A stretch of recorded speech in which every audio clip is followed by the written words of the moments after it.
Hello, and welcome back. Oh damn. I just pressed X to read that message. Wow. I didn't expect On the Brink. I've been playing a spot of Dark Souls 1 on the Switch.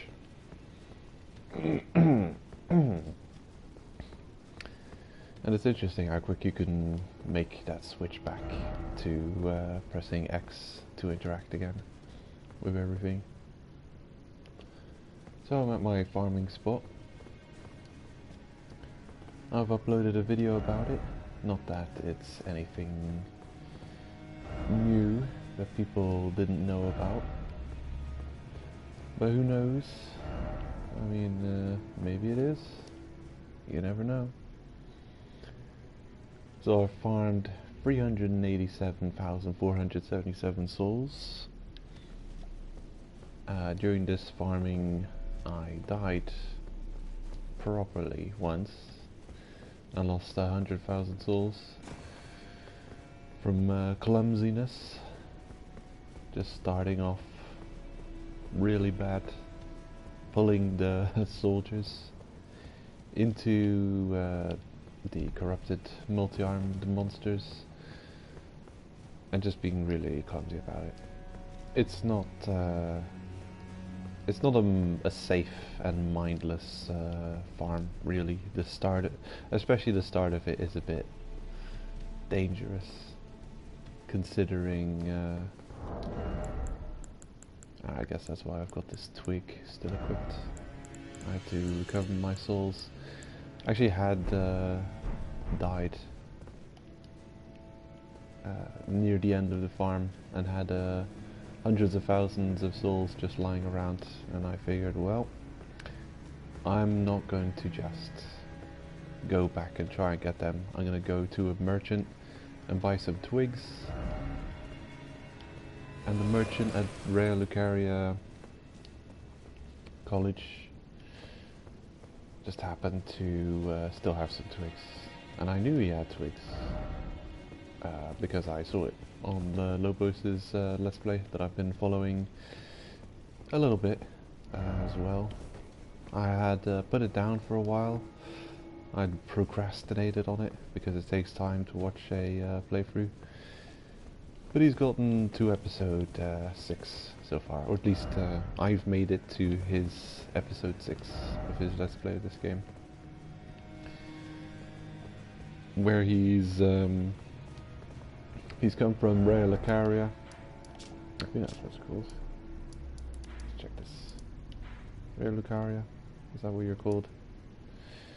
Yeah. He's come from Rare Lucaria.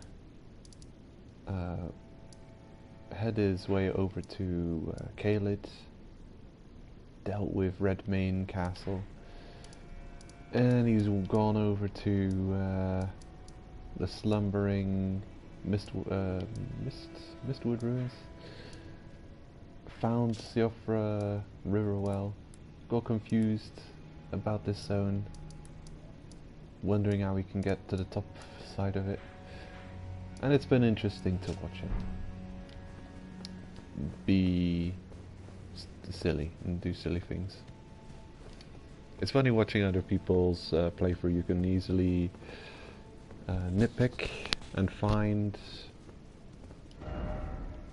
well, it's fun to watch critically and at the same time kind of annoyedly, like looking at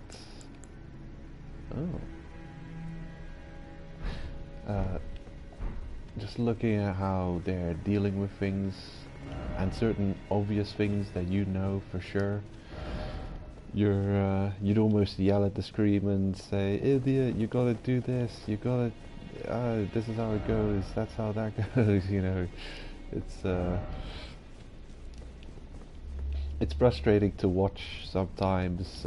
People just do things completely ass backwards sometimes, or completely different from how you would do it.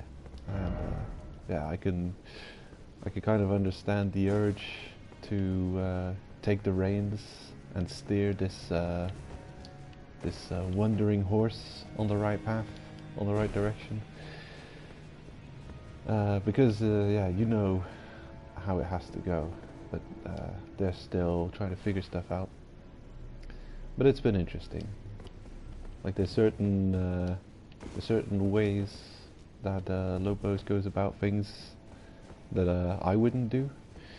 But there's other things that are extremely admirable. Like one thing, a peeve that I have while watching is Let's Plays. Howdy all.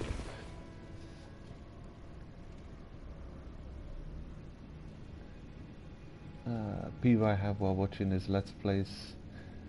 Hey, Lee Reno. Welcome back.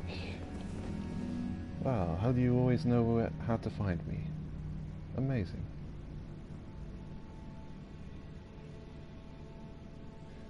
And you're here just as the stream begins.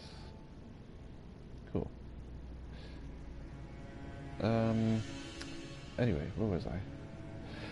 Yeah. He has this weird habit of just leaving bunches of souls lying around and not worrying about retrieving them. And sometimes he runs right past a large pool of souls and doesn't care to retrieve them. And I'm just wondering, wow, how many souls has he lost by just not going back for them? Sometimes he'll experiment a bit and die, and just not go get them. Because one time he had about 10,000 souls, which is quite a decent amount for what level he was. He went northways from the Rayo Lucaria main academy gate. He fell off the bridge because he thought you could make that fall. He left his souls there, he died, and then he just decided to go this way to talk to the merchant, and that's how I knew he had twigs for sale, which I wanted to have to make sure I could get back to my souls without losing them.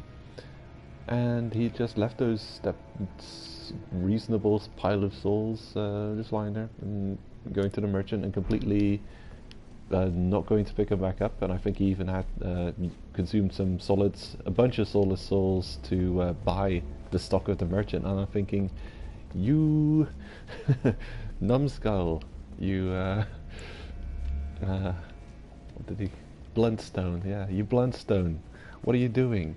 You've got a pile of souls lying up there. You neglected to go and recollect after dying, and it's constant. It's absolutely constant. Like he'll die to a boss with a pile of souls, and then go back and not even care to pick him up. While he's got 0 souls, he often just clears them off the fields just so he doesn't have to look at them. But then conversely, he does stick to his guns when it comes to coming across a really challenging boss. You'll sit there and practice and practice and practice until he fully understands the boss. And it's quite a feat to behold. Like at a relatively low level, he went up against the combo bosses in Redbane Castle Plaza with the weapon I was using early on as well. Colossal Greatsword, the Game of Thrones sword, grafted blade greatsword. He was going up against those bosses with that, and no shield. And it took him ages to master it, but eventually he did master the fight completely, and it's interesting to watch because it's also very informative. You can kind of you can kind of how do they call that?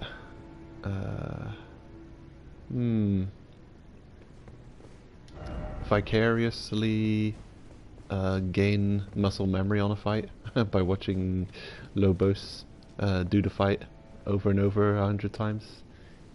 I think you just by watching it, you kind of gain some level of muscle memory. At least in your mind, you can see Ah, this is your strategy. This is these are the openings. This is a good moment to counter. So yeah, anyway, I've collected a large portion of my soul pool of lost souls. So there was about, how much have I got written down here? I had about 536,000 souls that I'd lost and that I've counted. So I just farmed up 386,000 out of it, which is enough to level up twice. And I was going to level strength. I'm going to get strength to 60. And then carry on with vigor. Anyway, let's see. Let's go and explore / kill something while I'm busy talking about stuff. Anywhere I haven't defeated yet? Anything left to conquer in this world? Hmm.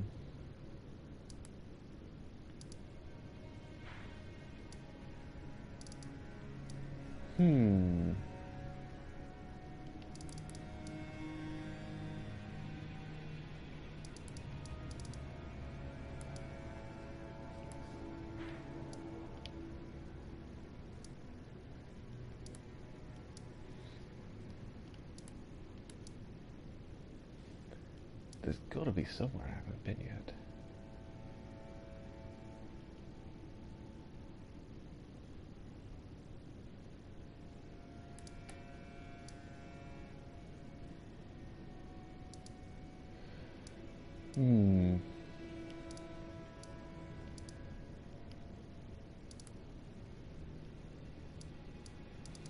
Anywhere I was planning to return.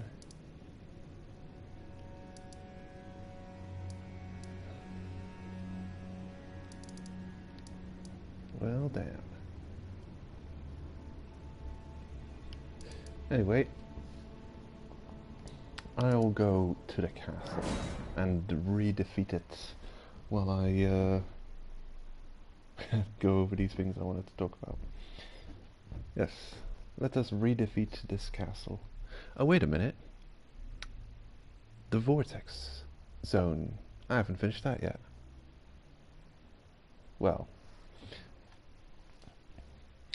Anyway, I guess I'll go back to that in a minute. Got some things to mention. So yeah, it's interesting watching other people's perspective on the game. Why am I fat rolling?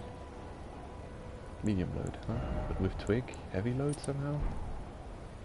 Is it that close? Is it really that close? And I've got Arsenal, Charm, and Earthreef. How? What's my dam? I had no idea I was that close to being overburdened. That's ridiculous. Bizarre. Oh, I know why. It's because this slot is not filled with any old thing. It's filled with a crutch medallion that really increases a lot of stats.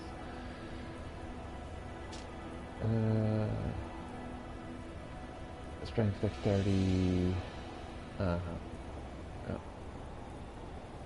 This one increases a bunch of stats. And modifies equipment load by a reasonable amount. And how much does it weigh? Not even that heavy. Yeah, that's why I'm so close to equipment burden the next level. It's because I've got like another all stat increase, an equip load increase item. Okay, makes sense. Well, yeah, it's been hilarious to watch at times. especially since he's often struggling to find his way back to places, and he doesn't use any markers, or he's not been using the markers so far, and it's just kind of one of those silly things. Like even if you, I don't know why you would not use them. They're a useful game mechanic, and it's not they're at their maximum usefulness on your first playthrough, when you are still learning the game and figuring out where everything is. So they're gonna get less useful the more knowledgeable you are in the game. So him not using those markers on his first playthrough. He's also not using summons at all. So he's got those cool wolf spirit summons, which fit very well within his Lobos thematic with his challenge. But he doesn't summon them ever.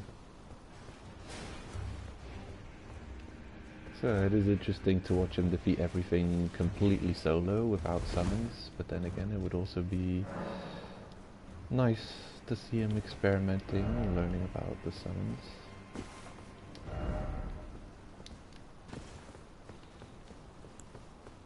And the maps, he hasn't figured those out yet. Someone in his chat had spelled out completely how they work, but he didn't understand what they were saying. They said you can see where they are on the map, and then he interpreted like, well, yeah, but I don't have the map, so it doesn't help that they're on the map, or I don't know. There's something bizarre. And it's another one of those things where you wonder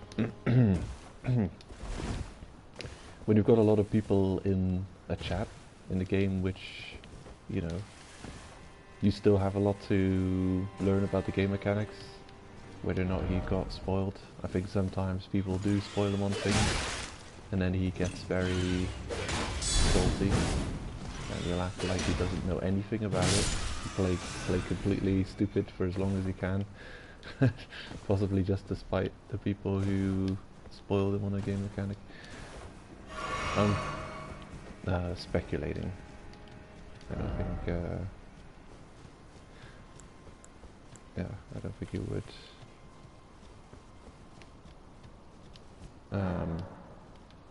admit to that.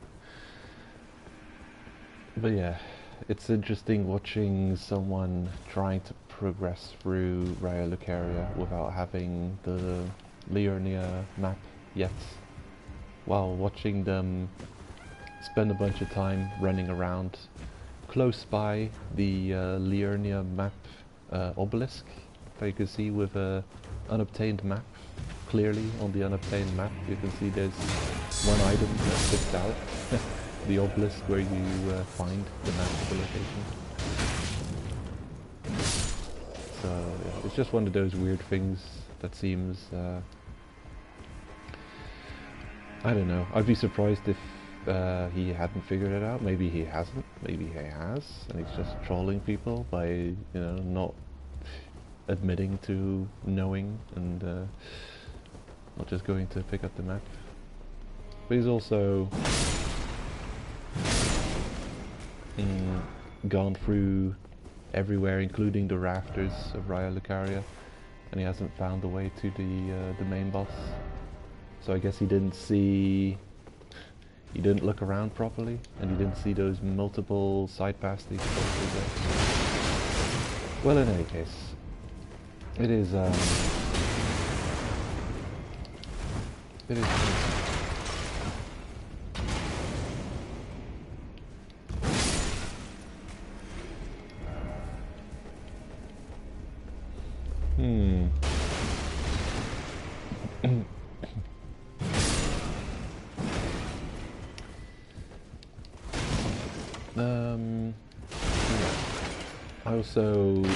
I looked up a video on power stancing, because I was wondering well, I haven't tried power stancing in this game at all, and I didn't know what the mechanics behind it was, and apparently it's very simple. It's much simpler than I had imagined. You just have to have two weapons of the same kind of class. They have to be the same class of weapon, and then by equipping them, you're already power stancing. So if I had colossal weapon, and I equipped another colossal weapon next to it, and apparently you can do this on any character with any amount of stat investment. You don't need stats to power stance, you just simply have to match two applicable weapons. So I guess I could power stance these two. Oh wait, what am I doing? No, in the same hand, you idiot. Here it is.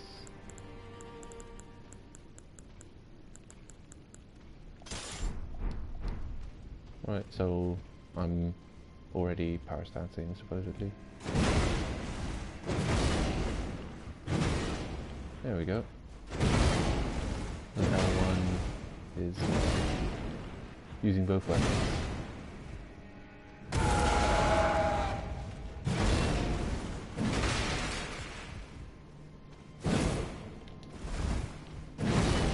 Right.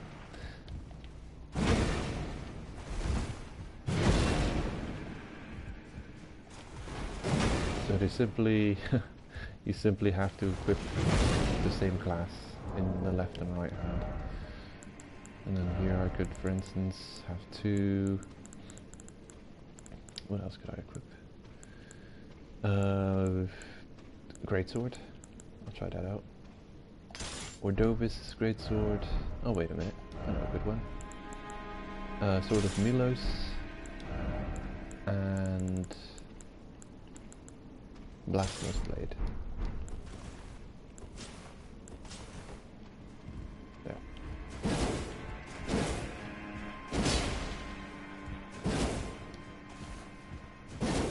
Ooh.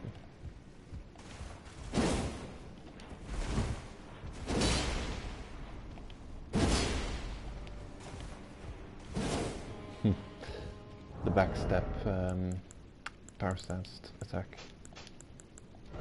is nice. Strong poke. Yeah, so power stancing has been simplified. It's a continuation from Dark Souls 2, kind of like Volt mentioned the other day. He said that this was like Dark Souls 2,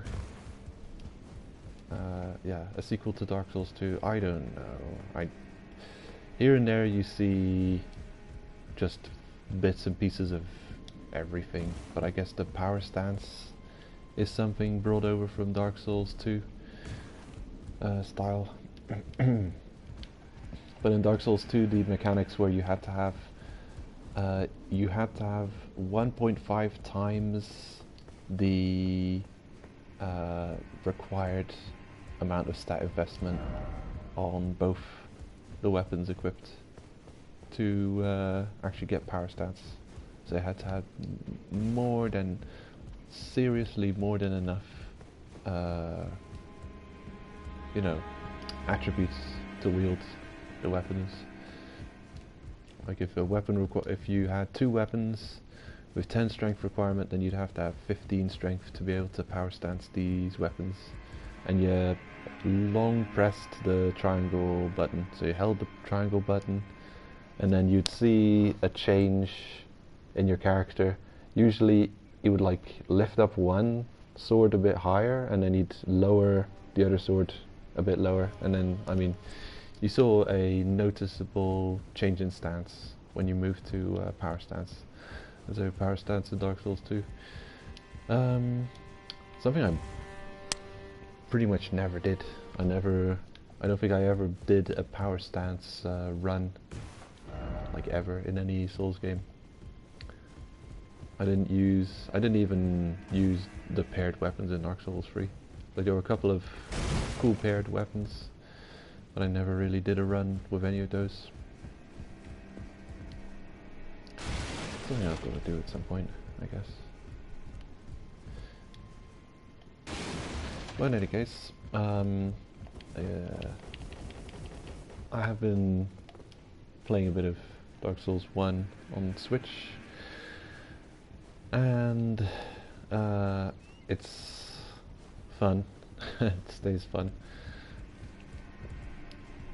And I've got this bad habit of spending way too much time in the early game preparing a run, getting stuff, trying to get things working as early as possible. And I've decided to go for a Dex playthrough. Specifically going to be using daggers, and I've invested into getting the Ghost Blade, I think it might be called like that. A rare drop from the Banshees, which is typical. Typical. I'll try and go something like that. And I've probably done it before and given up on it. I think I spent about 4 hours in total in Dark Souls 1. So the first step is you make a character. Second step, of all the places you can go, you go down to New Londo Ruins, and break open the one pot before the walkway that leads to the ghosts. And the one pot contains two, what are they called? Transient curses. There's 2 pots you can break open that I know of, with 2 transient curses in each. And then you consume them and you can attack and damage the ghosts. If you don't have a transient curse, you cannot damage the ghosts with your normal weapons. And regardless of your poise, you'll take damage as if you had no poise, and I think you even take just extra damage from ghosts.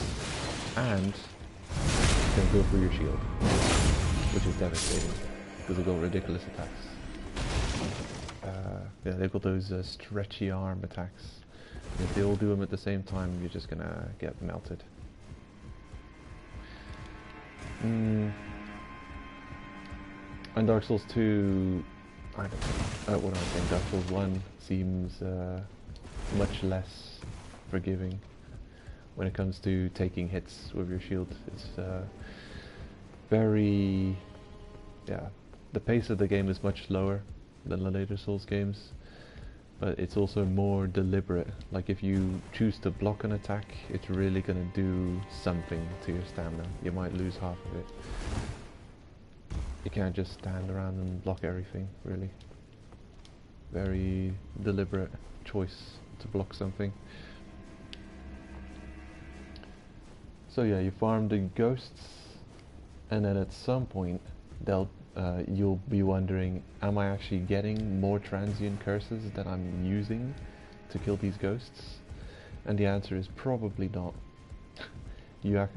Or at least I have, that I use more transient curses than I actually get back from drops from the ghosts, which is concerning. But then eventually you find out that the Jagged Ghost Blade, which is an uncommon drop from the ghosts, is a cursed weapon and allows you to deal damage to the ghosts. So you can use that to keep farming them without requiring a transient curse to do damage to them. Yeah, it's going to be not easy, because you are going to take that extra damage from the ghosts, going to go for your poise and for your shield and all that nonsense. But the Jagged Ghost Blade actually does so much damage that it's going to be a much easier farm early on.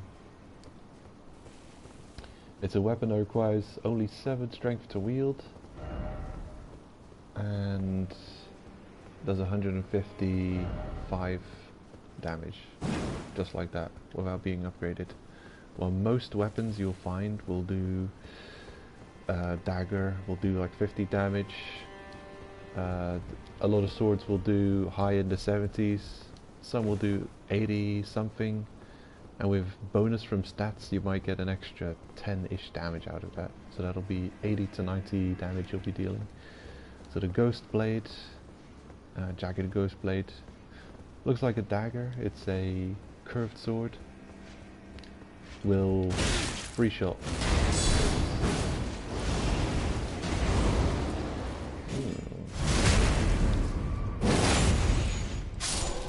Very useful for farming.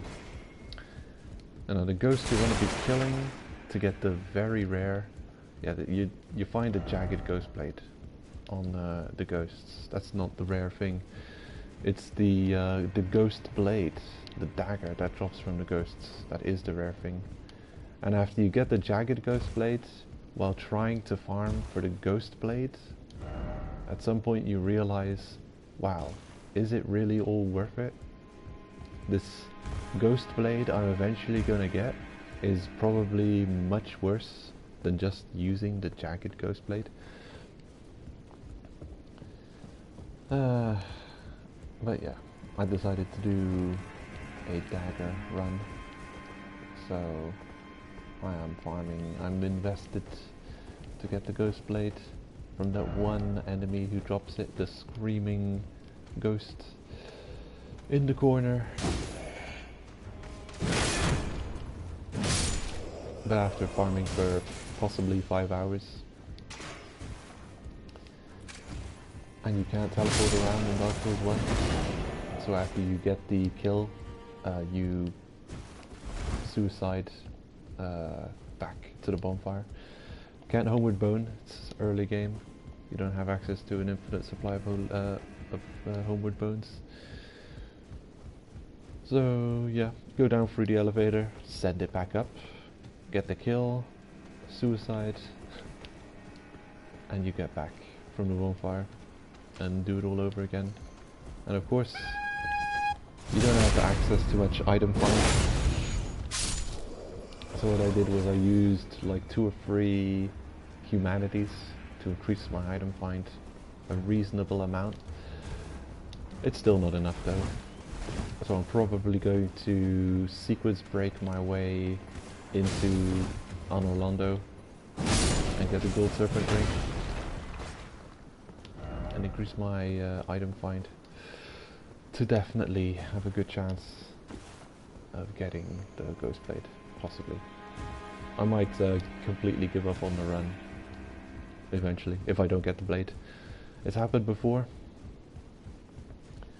where I went for the Murakumo of the giant skeletons in the graveyard in the beginning of Dark Souls 1, and after hours and hours and hours of farming and then never dropping it, I just completely gave up on that run and the game in and of itself for a while.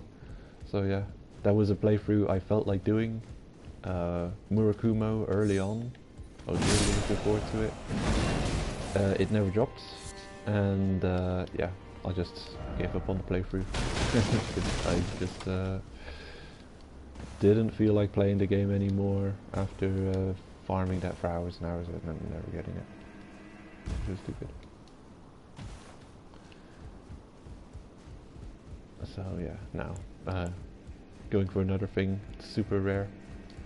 And it's one of those things, every time you see a rare item drop from a mob that you know at some point in a previous playthrough you really wanted to use and were farming for it deliberately, and then you just see it drop in another run, it's such a stupid nonsense thing to see happen.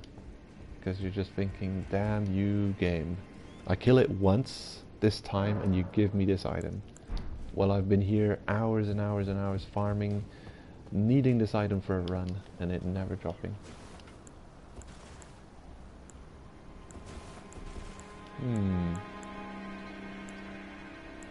Boulder would come in handy.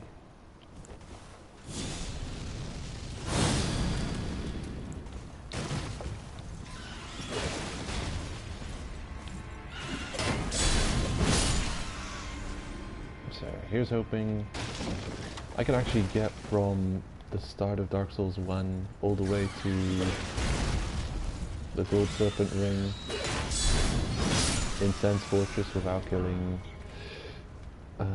any bosses other than the Asylum Ring. Oh shit, killing me.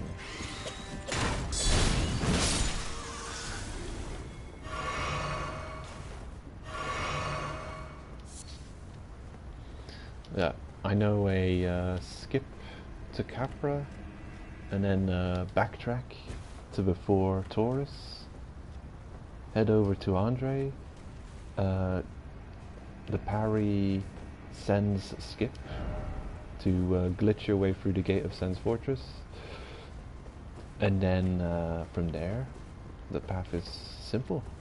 All you have to do is not get a bonfire, because then you're screwed. Then you're locked into having to go get the Lord Vessel, because there's going to be no way back out of Sen's Fortress if you've used the parry glitch to get in there.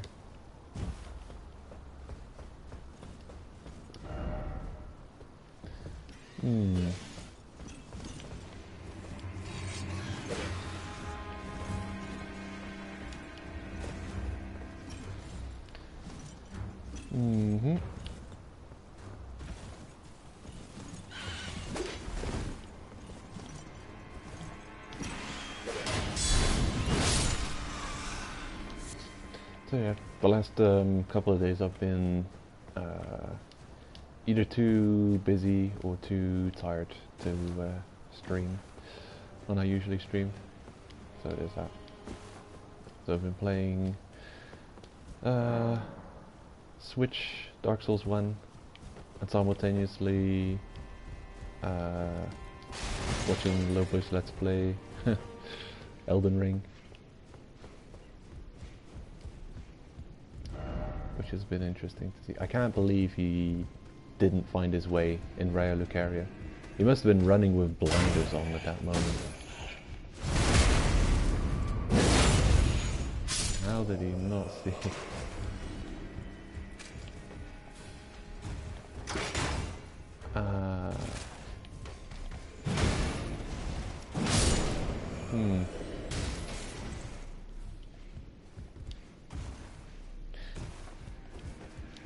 Right. Well, he does it. He kind of like blasts through. I think he's very combat focused. He just sees, I killed something. There's the next thing attacking me. Then he just charges in and goes and gets it, and kills it and deals with it. Very focused on the combat more than he's focused on the environment around him. And I think when he was walking on the roofs, tops, he just went from one combat portion to the next, and he took the path down the rooftops without looking around properly and noticing there's other potential paths.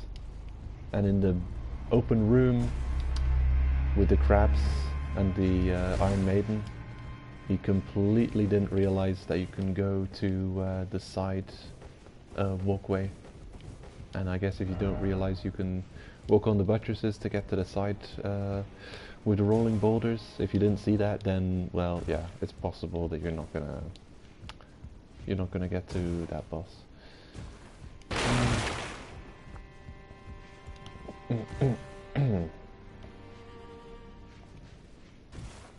Actually, I did learn something. Contraption doesn't.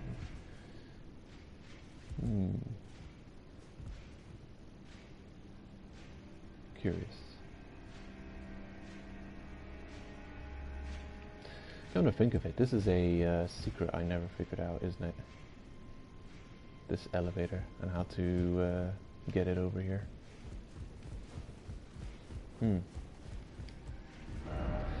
Well, I've almost defeated the castle. Let's go over here.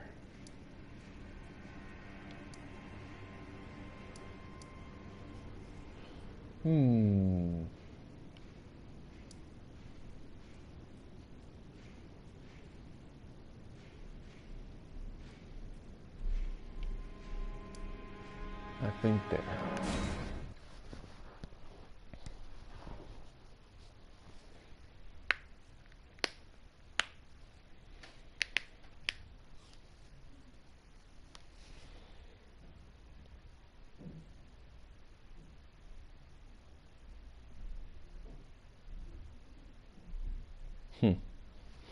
It was interesting to watch him deal with the dragons as well.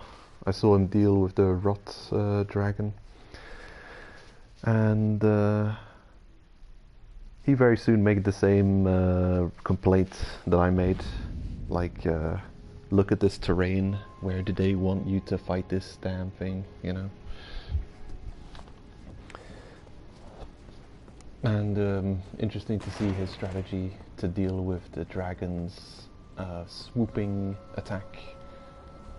What he would do is run away from the... Initially he just was also going like a bit in every direction with the horse, and then just by sheer luck dodging between the talons, but eventually settled on the strategy of moving away from the dragon as far as he could, charging away from it. And that is a reasonably strong option to deal with the swooping attack. But I still think the dismount strat is superior. It's just a guaranteed safe option, you know? It's just like, oh, is the dragon's gonna swoop? Dismount, time to dismount, enjoy those iframes, don't worry about it. An easy avoidance, and it's definitely a strategy I'll be using on subsequent playthroughs to deal with the dragons. It's just, it feels satisfying to pull off as well. What's going on there? Ah, is this the one? Right. So in any case, as bizarre as his run has been, he has visited some places and found some interesting new things that have given me some inspiration. Okay.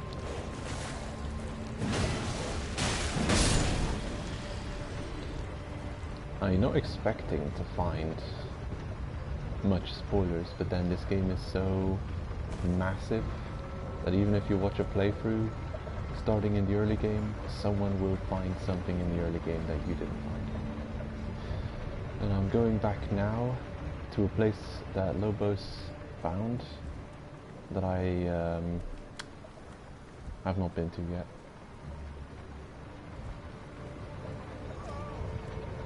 And it's kind of a good,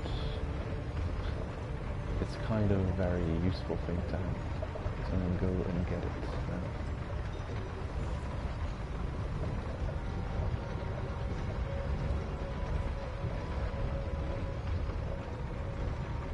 I didn't really consider that this thing would go all the way down.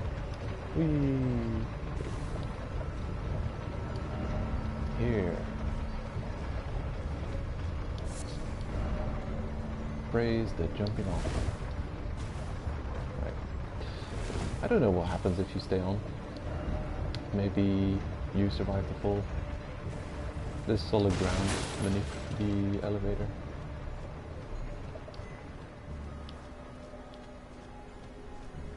So this is a new place I haven't been, underneath the elevator. I discovered it through Lobos's Let's Play.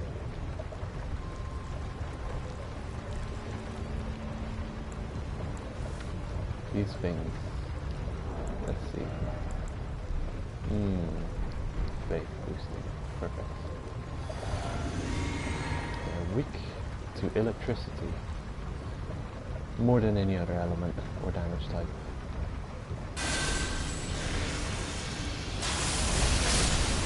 Ooh. Revenge. Beautiful. Glorious. This thing.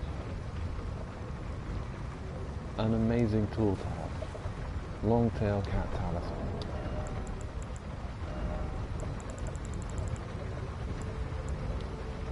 Grants immunity to fall damage, but does not prevent death from a high fall. And I've watched Lobos die to fall damage quite a few times while having this in his inventory.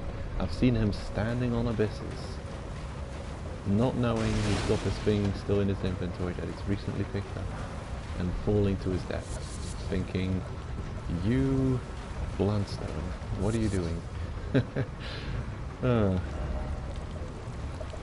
Just recently picked it up. And now that I have this item, I'm going to go revisit a place that had me befuddled and baffled. Now I should probably manage to find my way through. So, it's very interesting. It says it grants immunity to fall damage, but does not prevent death from a high fall. I wonder what exactly that means. Immunity to fall damage. Maybe it's not as strong as I thought it was. I had this in mind that it just prevents fall damage. So as long as you don't fall through a kill box, I had a feeling it would keep you alive. So you could fall from a stupidly high height and survive, just so long as I could put it to the test. I'll equip it and jump off somewhere onto solid ground that isn't a kill box.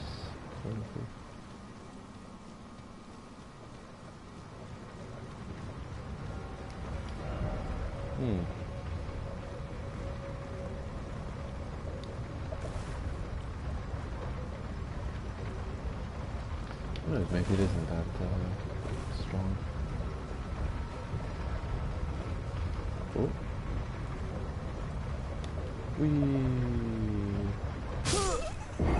Oh, you nonsense. It's not as strong as I thought it was. Well, damn. That's stupid. I thought I had a life hack for the game. I guess a fall that kills you.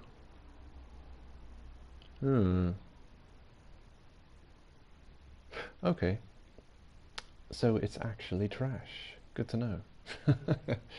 No, I had a completely different interpretation of this item. Silly me. I thought it was useful. Oh, all the way over here? I'm gonna add that 27k to the pool in that case. Where is it?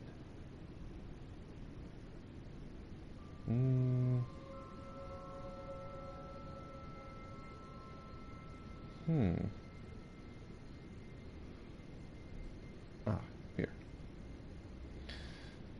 Plus 27. Okay. I'm not going back for that. That is stupid. That is real stupid. I know a good place to test. I think I know a good place to test it.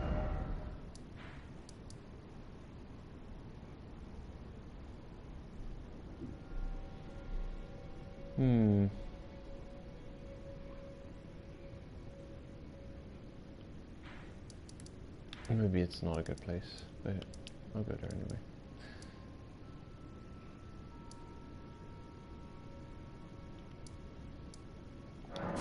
Left side chamber. I know of a couple of falls here.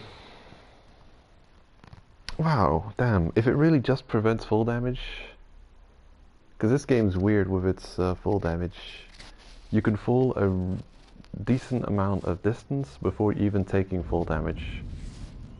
So,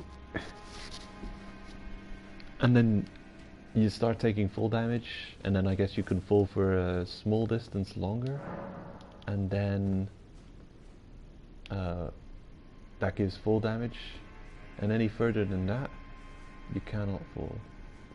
because you'll die. And the range...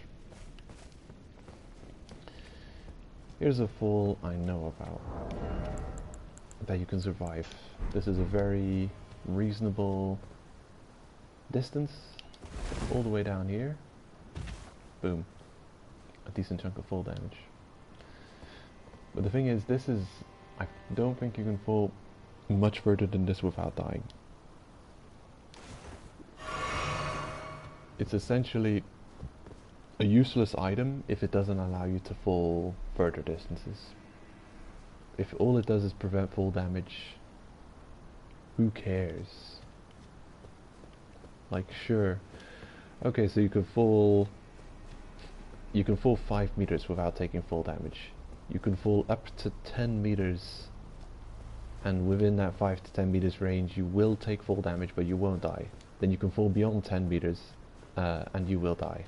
Okay, so those rare few times you're going to fall exactly in that window of 5 to 10, and it's going to be useful to not have to spend an Estus on that rare time that you're going to fall a distance that's actually going to cause you measurable damage. No, I don't think so. Okay, let's see if I can survive this fall. Oh, easily. How about this fall? Oh, also easily. Okay. There's no way back up? Ah, I'll just go back. Damn. I thought it was going to be such a useful thing to have. Well, I'm still going to go back where I was planning to go. Going to the reverse tower. At least I'm planning to go there.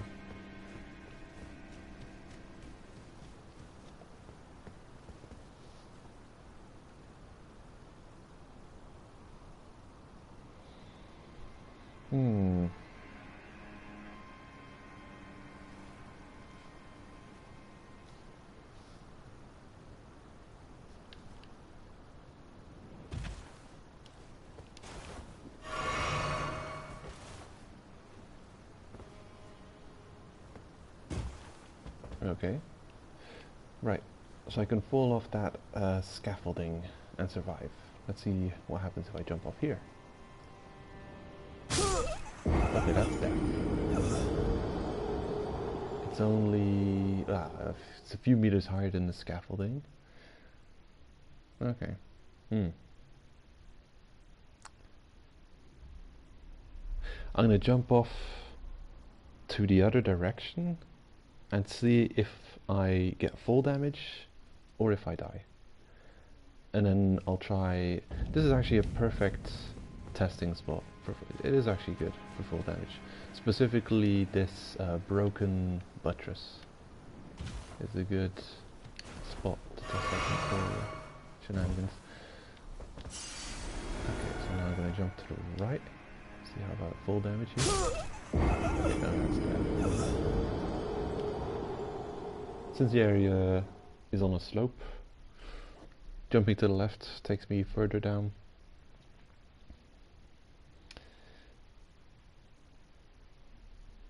Okay.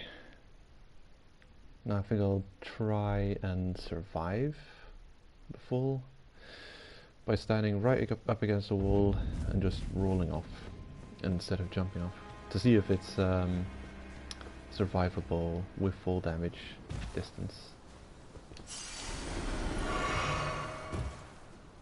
Okay, or I'll just I guess I have to walk off. Oh, but now I'm on this thing. Yeah, see, look at that. Falling from this. Let's see, how about if I fall here? Oh, I don't have the ring equipped right now, see. It's not equipped. I fall from that scaffold and I take... it's so stupid, isn't it? You can tell this is going to be so stupid. So I fall off that thing, no fall damage. The broken buttress above it, I jump off of that, death. And what's that? The difference is like 2-3 meters or something of elevation. So there's 2 or 3 meters of elevation difference between no fall damage, death. Just like that. So it's if it doesn't prevent death and it doesn't allow you to fall slightly further without dying, then it is kind of a useless item. I mean, it's nice to see it back, but wow, could you be more useless? I will equip it here to take no fall damage. Whee!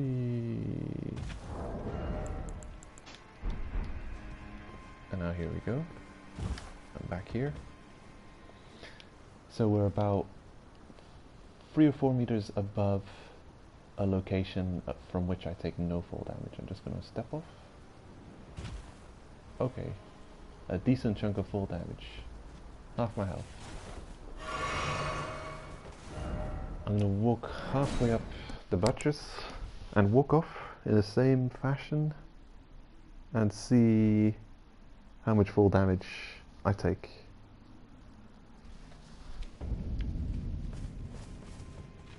I got a feeling that half your health pool of fall damage is going to be the maximum. And anything more than that, look, this wasn't even on. So I feel like that's the maximum. Okay, so I walked off to the side of the wall.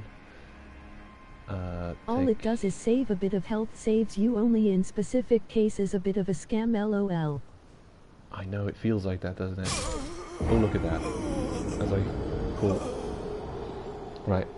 So you can go up to, if a fall takes half of your health away, then you know that you survived a near fatal drop.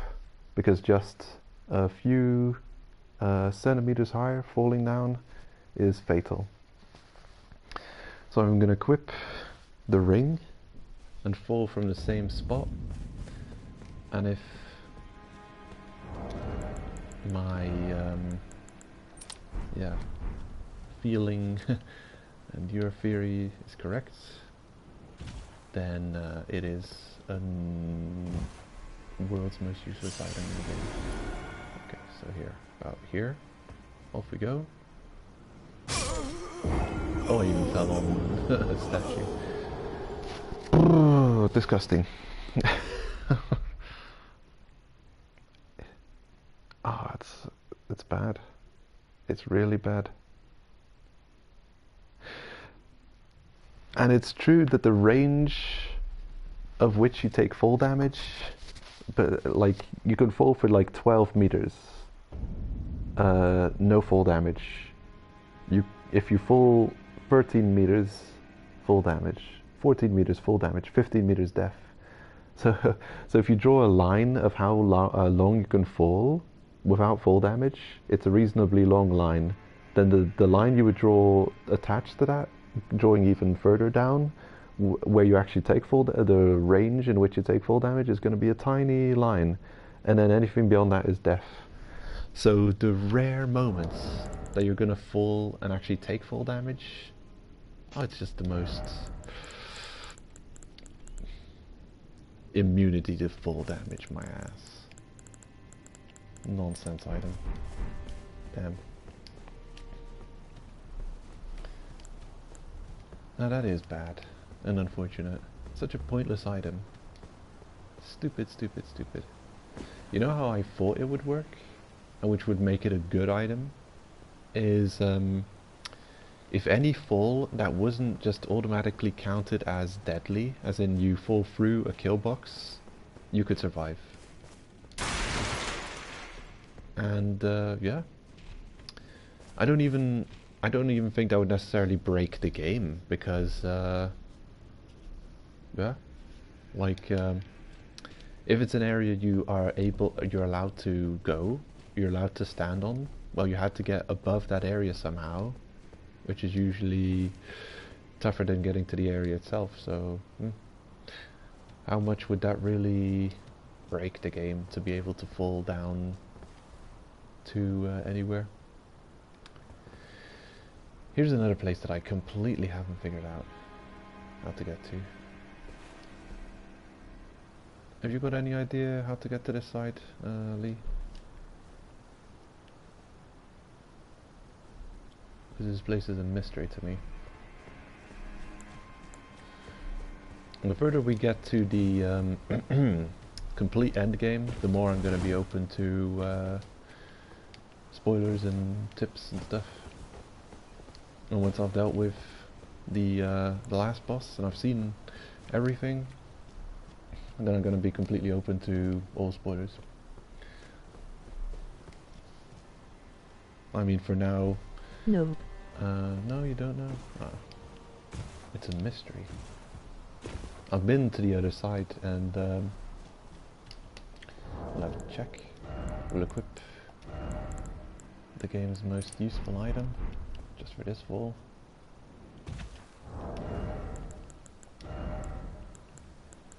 There we go. Look at my abundance. I've been here a while ago and inspected it.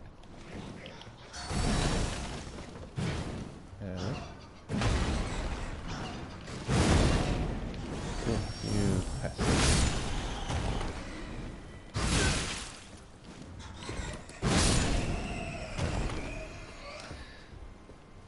So I've gotten this far, but I can't figure out how to get up there. And it's such a troll thing. It almost looks like you can knock this thing down. It's even a different color than the rest. It looks like you could knock it down. You can't. And there's stuff here. Like there's a tunnel there. You could tell that you can walk up here, jump to the other side, and then you can cross over there. Also, there is a spell that reduces fall damage better. I have it. Yeah. Making the item completely useless, for sure.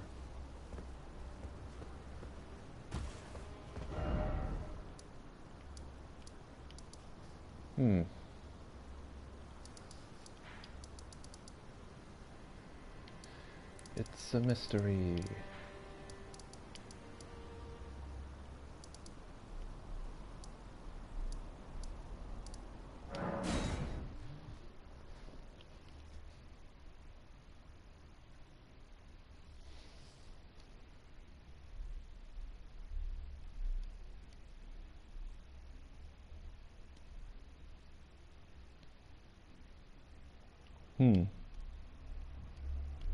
I saw some interesting videos recently about 2 games that I've played and enjoyed immensely. American McGee's Alice and Alice the Madness Returns. I played them both. I got them platinum. Really good games. Some videos by some YouTuber called Ragnar Rocks, something like that. And they were really good, kind of, not reviews, but kind of a, you know, just kind of a discussion video about those games. And they were well put together. And the cool thing was that the creator himself responded in the videos. The American McGee, you saw him in the comments, he responded to both videos with interesting feedback. In the Madness Returns, he even hinted at a future release for the series, where Alice would play in an asylum. That would be the 3rd game, I guess, in the series. It's very, it builds on each other. It's a continuation of story. So you have to play through them in sequence, starting with Alice, and then you play The Madness Returns. And they were really good games. I enjoyed them immensely. Very dark tone. It's like it's not it's much darker than Tim Burton's Alice in Wonderland. Like I would say, yeah, it's like if Tim Burton made Alice in Wonderland, but no, it's darker, much darker. It's just like, yeah, it's imagine if yeah, it was just if you had a nightmare about Alice in Wonderland, and just like a twisted, horrific nightmare, and yeah, that would be American McGee's Alice. Just a very well-made, extremely dark version of Alice in Wonderland. Amazing games, unbelievable imagery, and yeah, just dark and twisted, and amazing games. If you have the chance, I highly recommend checking them out because they're surreal.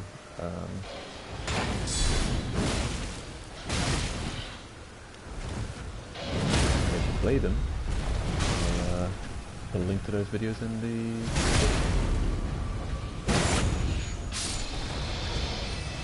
But I would recommend, if you haven't played those games, to not watch those videos, because it will probably spoil you on the games. But having played the game, it was the games, it was nice to revisit them quickly. I mean, they're long videos, but still shorter than replaying the games.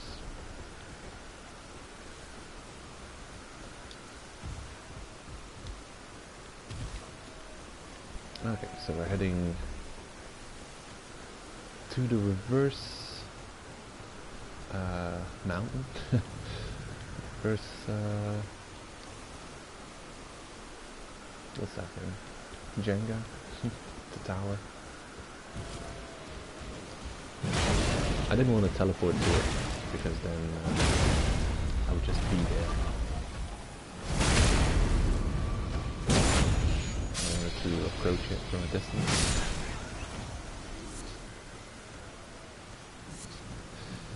Maybe I can deal with the dragons now in this location. Maybe I should check that. See what the deal is with that giant dragon.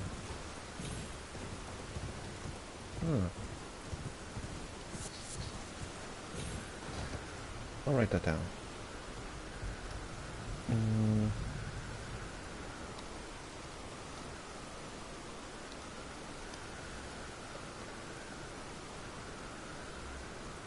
Yeah.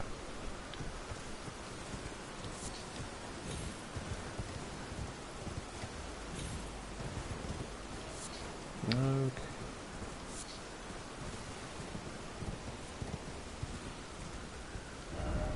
Here. Up we go.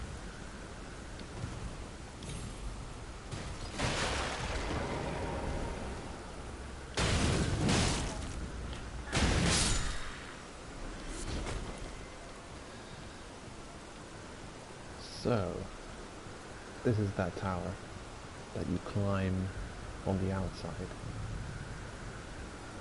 So now that I've revisited it, I'm not going to do the puzzle again. Just going to teleport to the summit. And then from the inside you can climb downwards. I think I gave up too soon last time. I'm gonna re-explore it and see if I can get all the way to the bottom of this thing.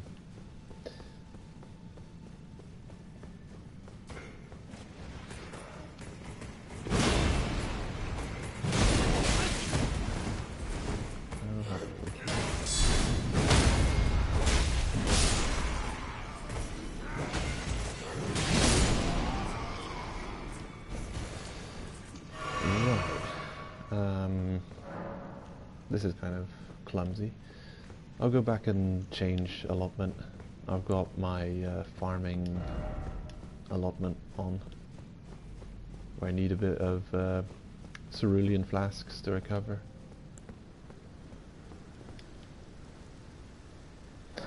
Let's see, and I might as well change this situation.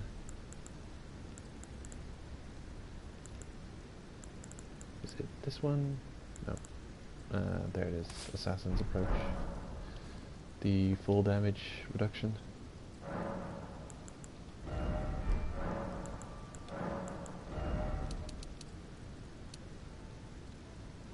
Okay, there, that'll do.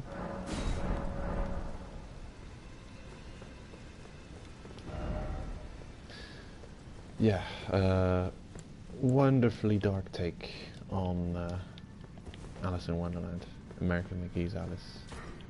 So good. You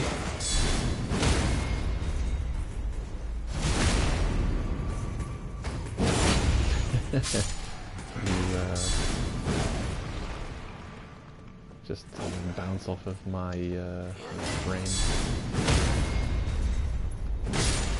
Too beefy or spongy. Okay, so there is probably a way down here. I wonder what this thing is.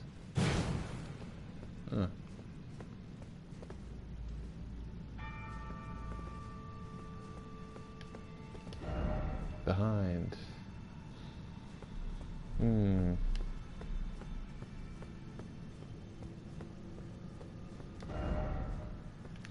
No life ahead.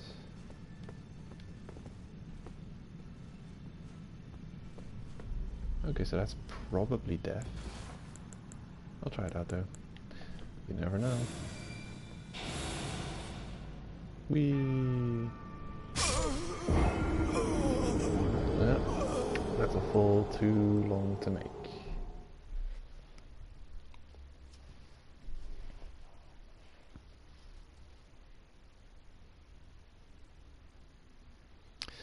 I was convinced that I could just equip the cat pendant and just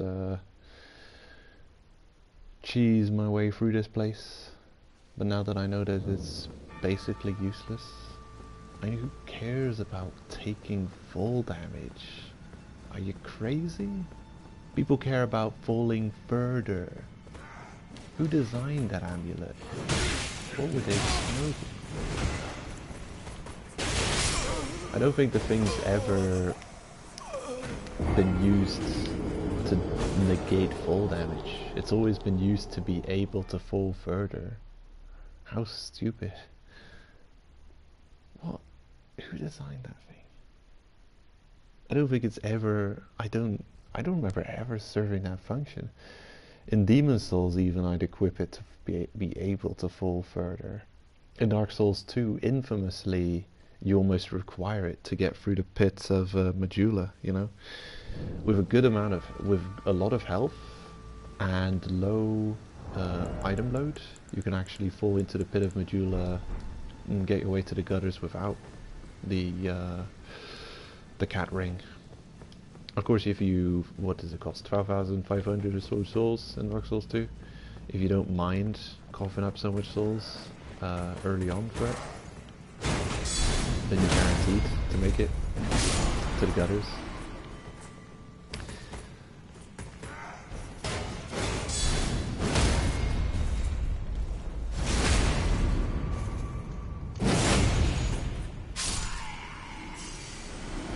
But if you go light and you remove all of your equipment, so you're as light as you can be on the equipment load, and your health is reasonably properly leveled early on, it does take an investment of stat increase, or maybe you start off with a class that has a decent chunk of health.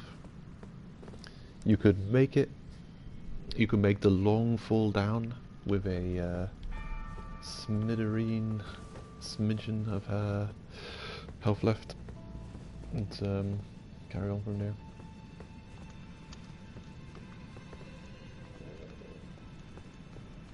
Okay, so there should be a fall that is makeable.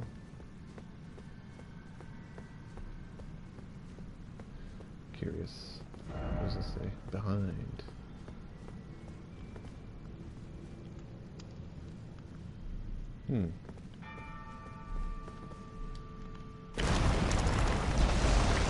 Could this be a betrayal? Okay. I wonder if you can make that jump.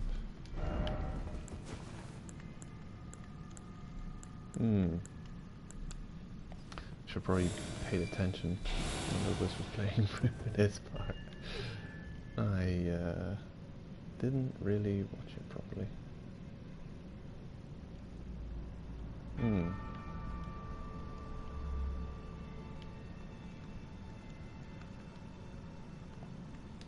Oh, uh-oh. Oh, wow. What? You can survive this? Okay. Somehow I survived that.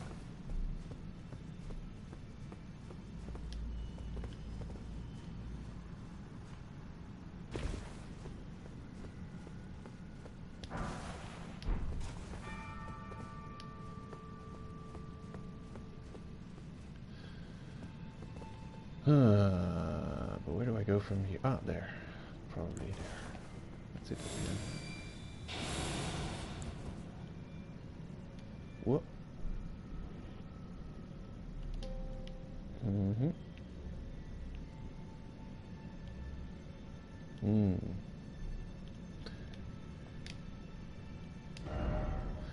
I did it, by the way, well done. Oh, is this it? Oof.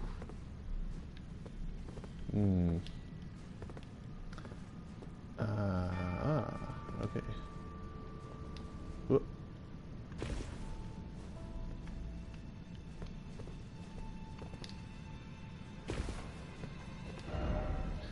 Try jumping.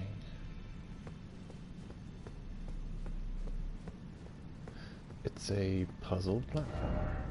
No item ahead. I don't believe you. No something ahead. Circling around, so to speak. Bad luck. Great.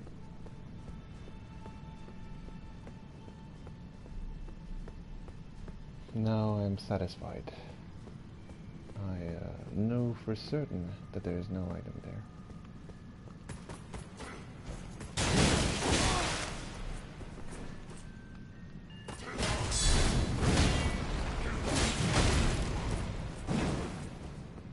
Clumsiness.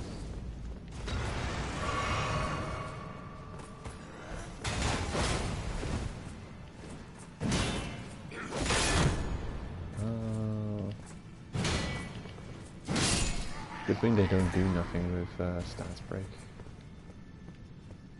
Imagine if every enemy who breaks your stance gets the riposte. Praise the lift. Hey. Useful.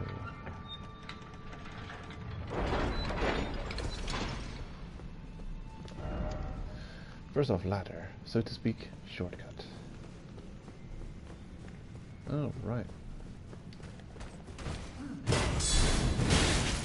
Ow.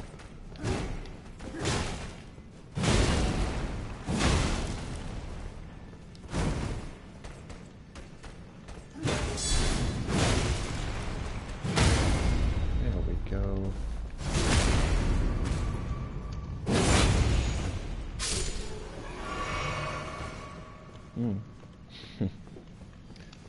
That is a tough cookie. Really. Seek ahead.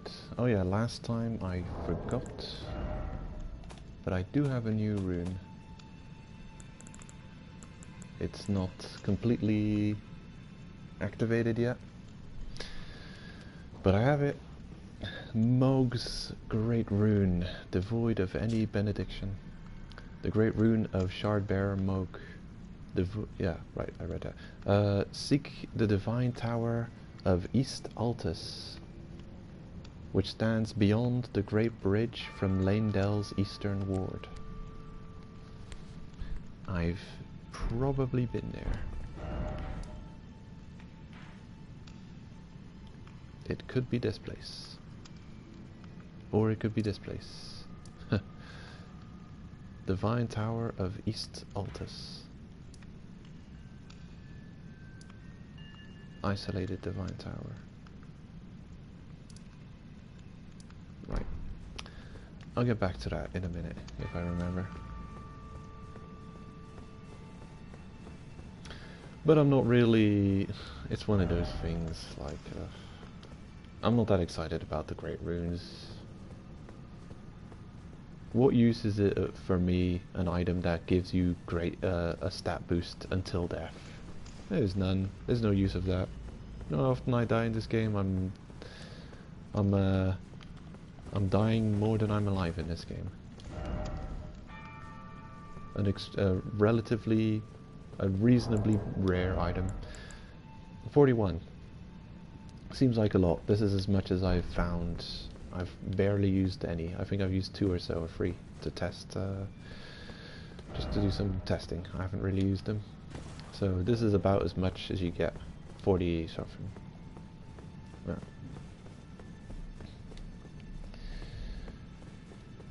Now if there was a place you could farm them without requiring PvP or anything like that, you just farm them off some kind of enemy, then I'd say now we're in business.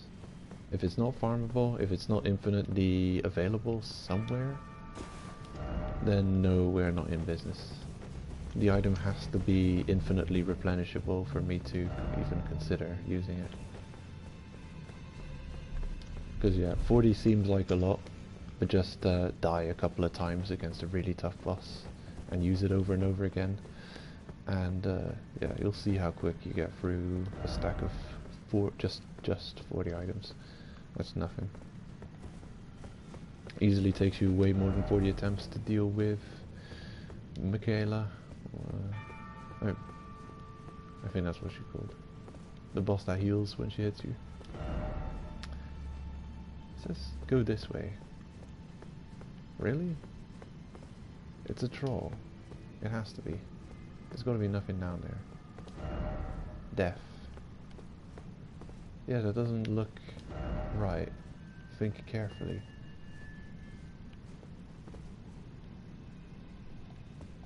Geronimo.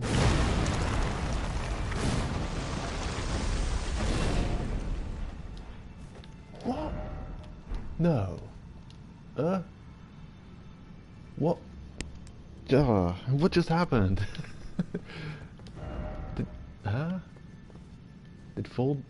Did full damage just break? Wait, no full damage. How am I still alive? What's happening? Oh, this feels like such a cheat. What just happened? Sure, I'll take it. What the hell? That makes no sense. How did I survive that fall? Beggar's belief. I do not comprehend.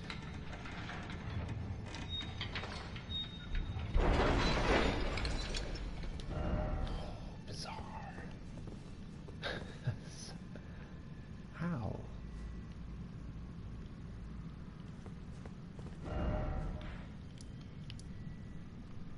Basement.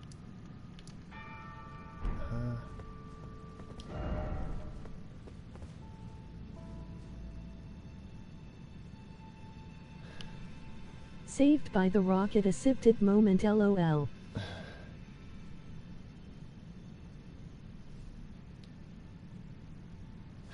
Oh, really? Is that so? Oh. So, because you're falling on top of the platform's taking the impact, and you're somehow surviving the massive amount of force going through your legs, which would shatter every bone in your body. But okay, I guess it can be survived. Oh, bizarre. Okay. Curious. So, does that mean that the other one that you fall down on top of also negates full damage? I'm gonna try it.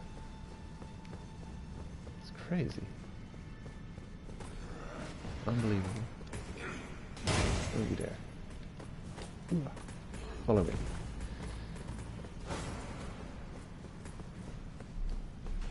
Geronimo. What the hell, man? Okay. Yeah, you're right. It's good to know. It just works. Oh, that's an important place to fall down onto. It has message. Yeah, a good message. Oh, oops.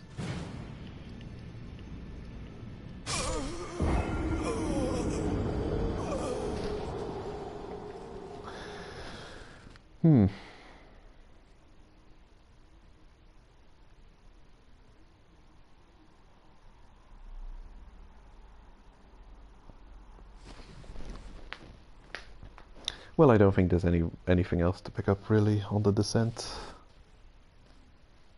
I think I've got the bonfire I need.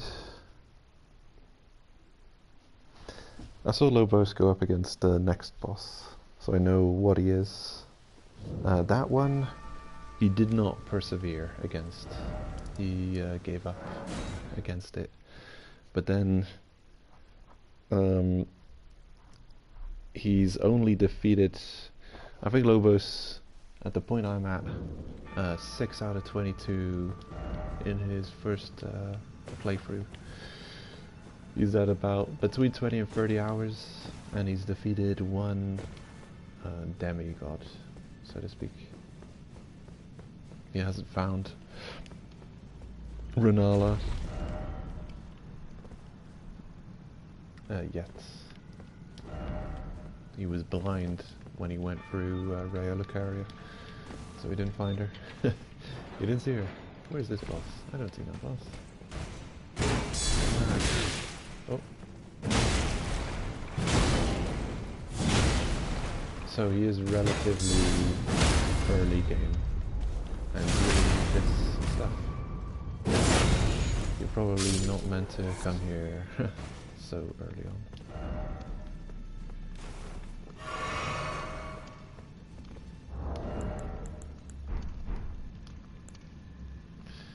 Okay, what have we got? Tier. I think we'll give him...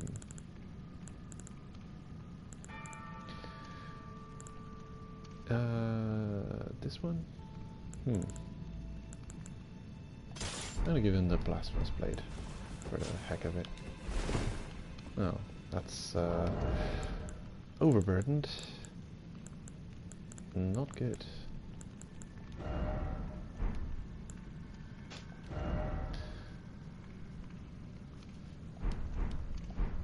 Okay, I'll go back to this weapon for once. Golden Vow. Yeah, seems good. Let's go.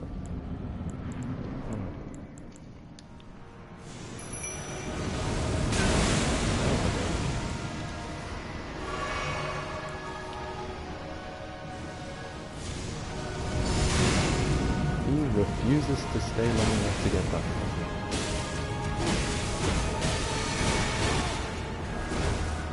Oh, yeah, completely focused on it too. I'm gonna let him solo this time. You can do it, Tyr. Go, Tyr. I'm just gonna be a cheerleader for this one.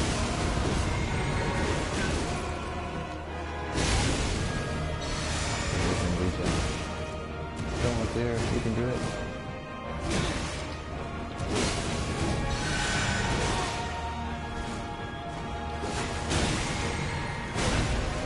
Do better, Tyr. You're getting there. Seriously.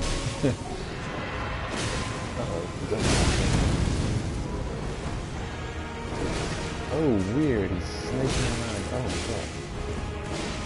Bizarre.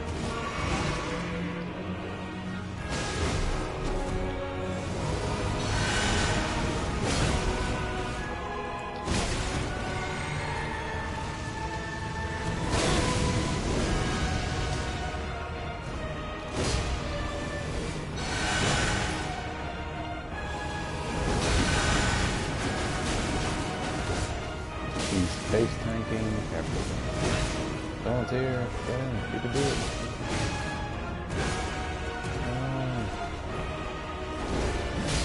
Go ahead.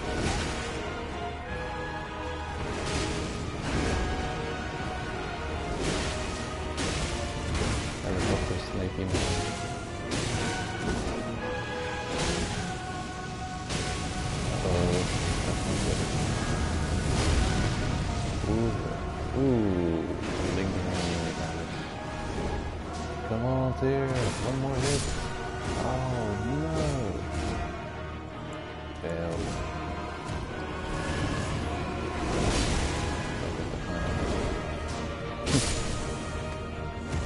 Got him.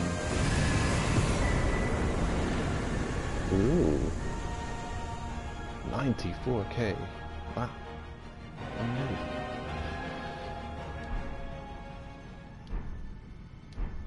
The Ornstein skin armor. Skinny GG version. Mimic LOL. Yeah, he did so well. It's such a shame. He didn't get the killing blow. He was so close to just a few more hits.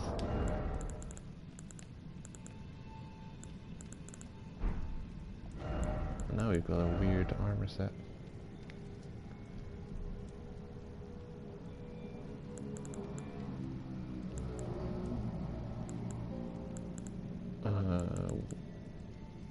Where would it be? Oh, here it is.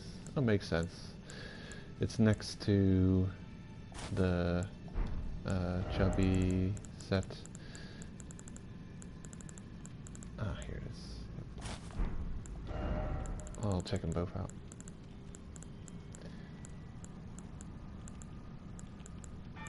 The gloves. It's difficult to find matching gloves to some sets. Some armor sets just don't have, it seems, gloves. Like, I remember buying all of the filthy merchant's armor and items in Dark Souls 1, getting ready to kill him to get the Uchikatana. But first I need to get everything I can use from him. And I think you have the chain chest piece, the hat, the legs, and then you've just got like leather gloves or something. There's something that completely isn't obviously just matched.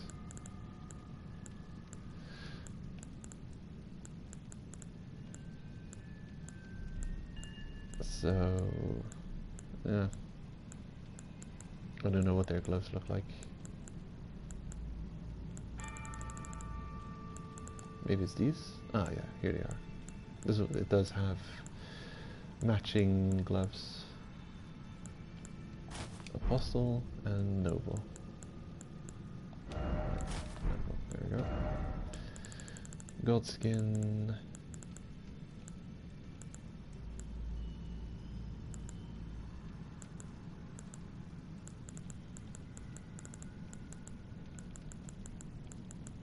Ah, here it is.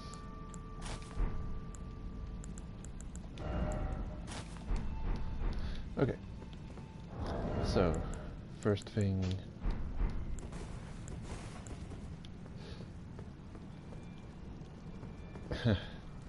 the Godskin chubby armor. Ashamed that actually kind of ashamed that the leggings don't also have a beefiness to them. Because it looks weird. So yeah, here's the Smo armor, human leather armor, and then the skinny Ornstein version, human leather armor. Those eyes and nose on the hats are amazing. A lot of detail on the jewelry and a face on the cloak as well. Oh damn. It's grotesque, but actually kind of awesome looking. Wow, that's a good looking armor. For some kind of a cruel necromancer would wear this. Yeah, that's a cool casting set. I like it. And the face on the back is always keeping you company, staring into your soul.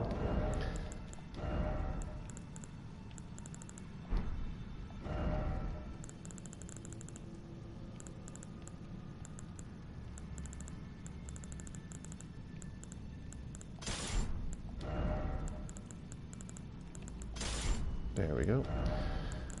Going back to my regular armor equipment.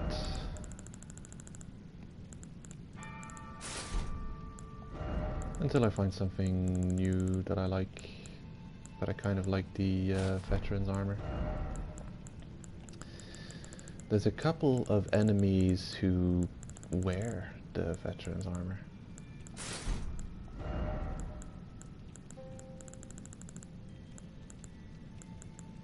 There it is. So we've got the peg leg commander of Sol Castle in the frozen frost area. But you've also got this guy at the heart of Aeonia. I forget his name, but the boss over here also wears this armor set. So it's almost a copy-paste boss if he didn't have a completely different moveset. And a peg leg and possibly also a prosthetic arm, I think he may have. Time for well done. Okay, what's this rewards? Oh, some kind of legendary. Ooh. Godslayer Greatsword. A weapon to slay the gods themselves. Is it for me? Let me guess. It does holy damage. Where's this thing? Greatsword, greatsword, greatsword.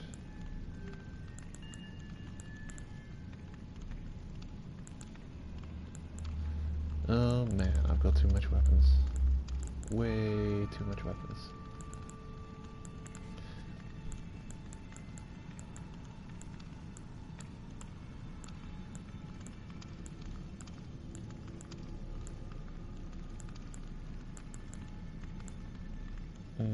Ultra Greatsword.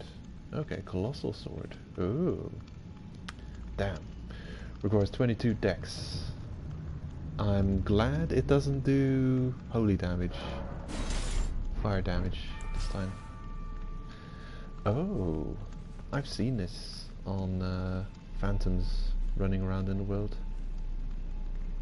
Ooh, nice. So this is a sword I've seen all those spirits wielding.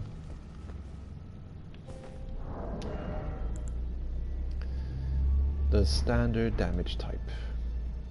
Yeah. Doesn't look sharp enough to do slashing.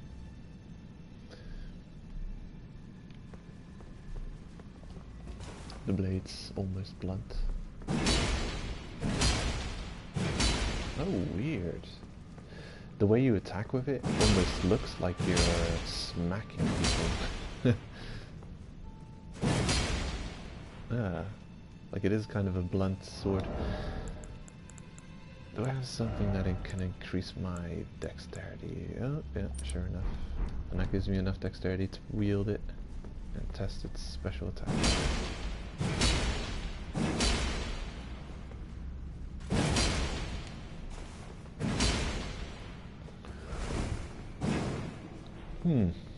I wonder if some weapons have special attacks when paired together. It's gotta be, right?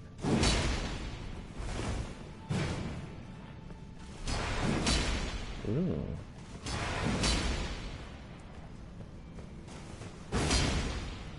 Okay.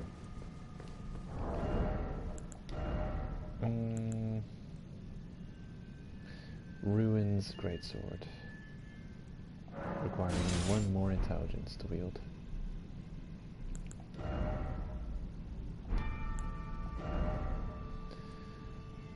Okay, good. And I shall obtain one more intelligence.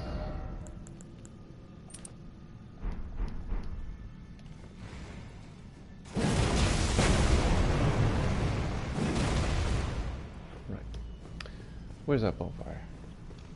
I need FP.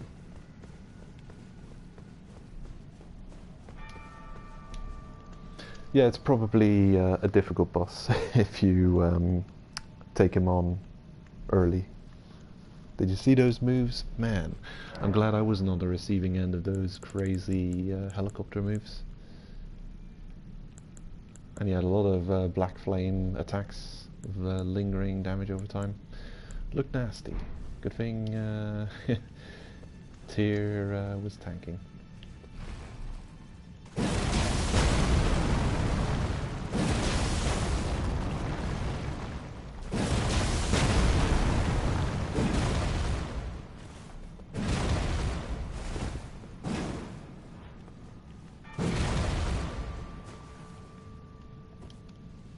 Ooh.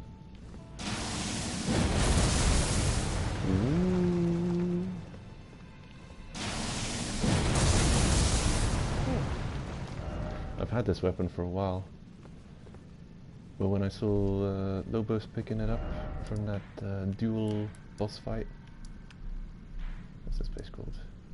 Redmane Castle. When I saw him picking up at that dual boss fight, Redmane Castle, and the chat was all saying, use it, use this weapon, and then he was like, it's not in my, it's not my build, it costs intelligence, and I think he was also at one point, by coincidence, he was 1 point also away from it having the intelligence to wield it like I am. And I guess I probably also didn't even consider to just try it out and check what it does. It's actually got quite a crazy special attack.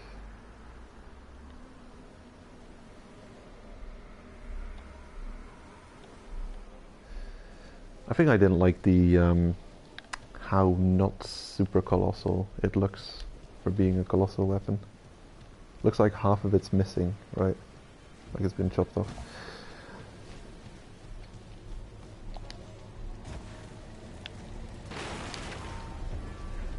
But I'm gonna test it out here. Let's see this special attack in action.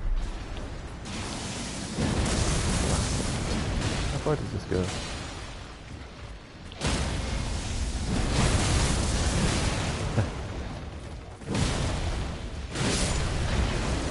Reasonable, considering it's not upgraded at all. Oh, how dare you.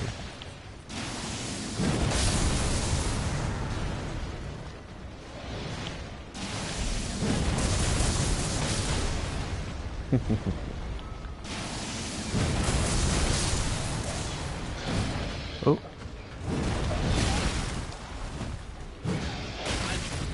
That's curious.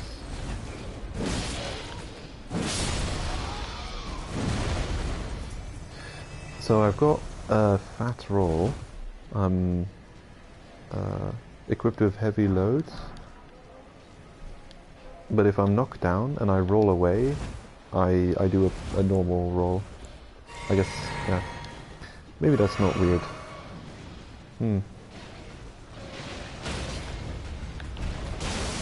down.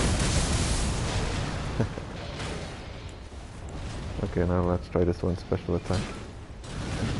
Oh, more. Beautiful.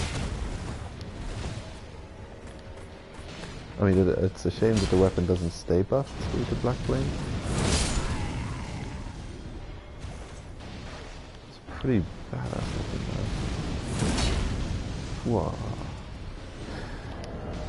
Whoa. Yeah, that's a shame. Because I've got another weapon which has a move like it. Oh, I don't know if I'll find it back though. Damn.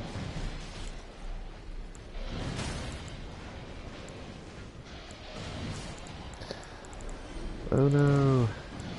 Is it with the greatswords? Maybe it's this one. Nah.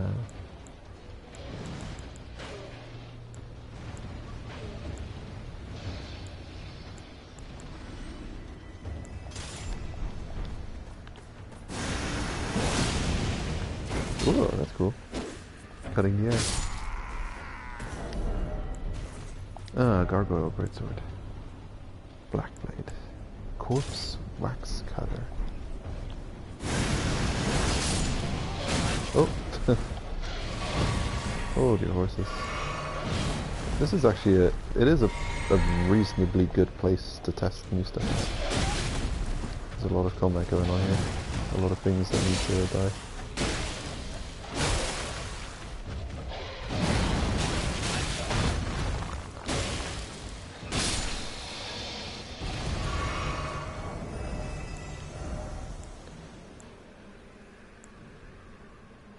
Ordovis's Vortex. Alabaster Lord's Pearl. Ghostblade Ignition. Oh yeah, I know what that is.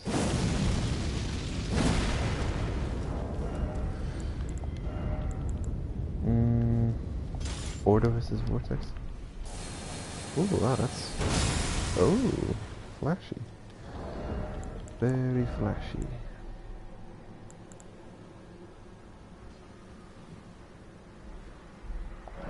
Ruinous Ghost Flame. Almost have the stats to use that. What do I need? Intelligence? I've got something with intelligence. Yeah, there we go. Oh, it's this one. Yeah, this is the one. So this is what the other weapon's lacking. Helfen's Steeple versus Godslayer Greatsword. The Godslayer Greatsword, what's it called?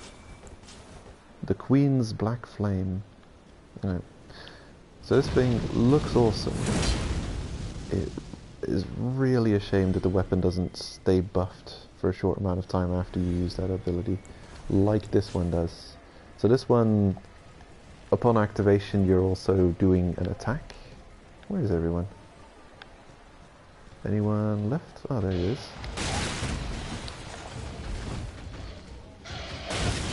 Oh, come on.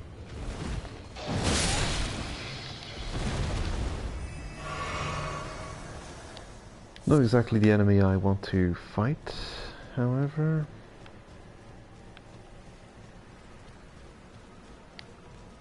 There's nothing left. Well, take my word for it, this is also an attack.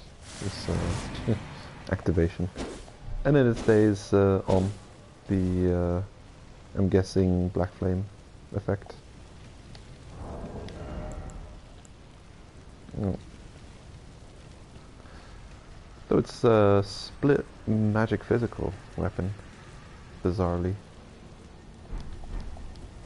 And again, it takes a decent amount of strength to wield. That's so stupid. How much magic weapons in this game cost a strong strength investment? I guess they figured, well, let's make up for all of those missing strength int builds that people could have been making over the years by making strength int a thing.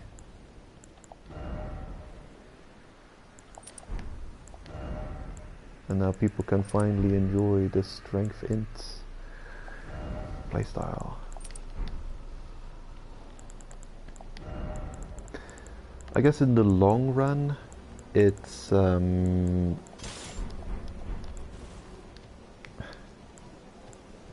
thing you'd have with a strength int is in the long run, in multiple New Game plus cycles, you will eventually be able to do everything, won't you?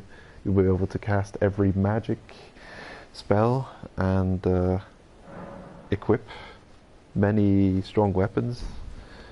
So yeah, if you were gonna make just one character and go through many New Game cycles, them putting so much strength int weapons into the game accommodates that quite nicely. But I don't usually do that. I usually go for a I start off with single damage type builds. I don't really like, I mean, that was a bit of a weird one. I'm going faith strength but you can argue that I'm mostly focused on strength, with a little bit of support casting to back my build up. Very hybrid-ish, actually. Yeah. Quite often I start off with, you know, going more of a pure build. I go strength or dex or ints. In my first few playthroughs, I'll try that out, and then maybe a couple of playthroughs down the line, I'll be I'm gonna do a spellblade, ints, dex mix, or a in Dark Souls 2, a dex faith build, like split damage stat. But I guess now I'm starting off with a paladin type strength faith.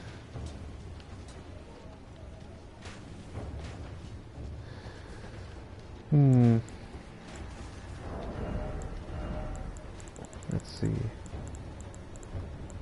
Here we go. Before I forget, I should upgrade my casting tool. I was gonna do it when I was farming those 300 or 400,000 souls. Yeah, Lobos hasn't figured out this trick yet either. The quick return to the round table. He's complaining that you have to go exactly on the teleport icons to get over there. Well, anyway, I'll make this playthrough the Let's Criticize Lobos's playthrough. Lay out your arms. Right, so I didn't want to upgrade this unceremoniously off stream, and possibly forget to mention it as well. So here we are. I noticed that it has quite a bit of upgrades pending, so I'll do that. Get some more damage out of our damaging casts, and possibly also more damage out of the... You know what? I'm gonna test this. Before I do, I'm not just gonna do this. This is an opportunity. Let's go back to Elfal Inner Wall and see how much damage I do on a heal against those weird monsters that take damage from heal. And then I'll buff the tool and see... I mean, it's probably gonna do more damage, isn't it? Although maybe it's not. Maybe heals are different. Maybe they just heal a fixed amount based on the type of heal you're doing. So we'll see.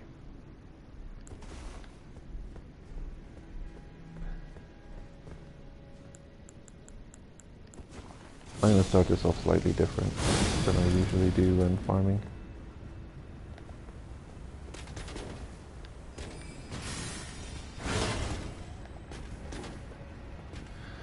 Come on.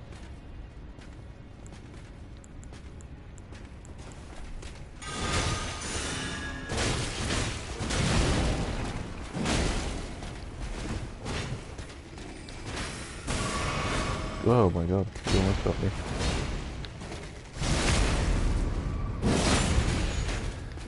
I'm gonna get rid of these two first.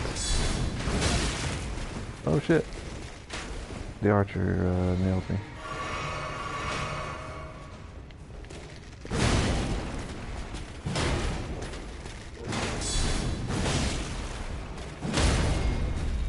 Don't you dare. Could you just die?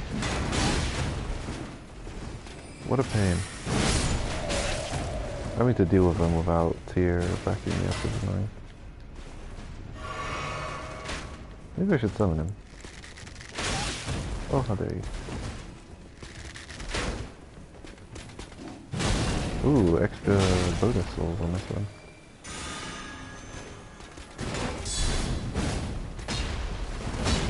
Oh.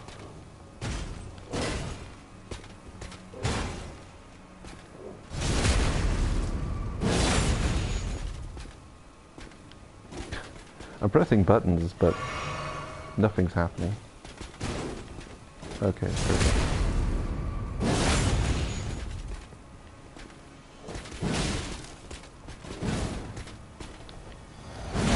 How dare you? They're already tanky enough and then they go ahead and heal on top of that. So annoying.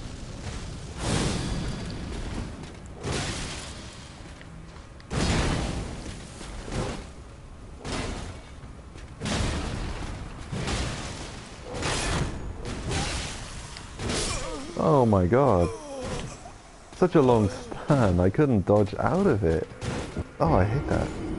Look at him standing there all flashy with his extra soul reward status that I couldn't get out of him. How stupid. Anyway, how much souls do you get from them? I guess times 5 that is how much I lost potential there.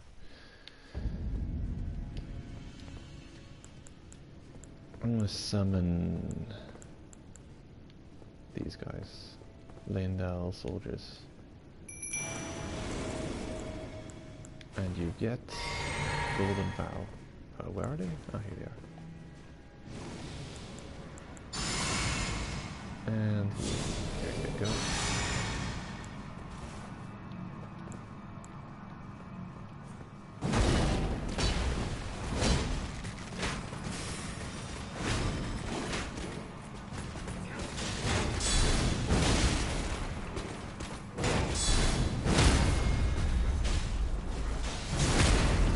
I'll try not to let him heal this time.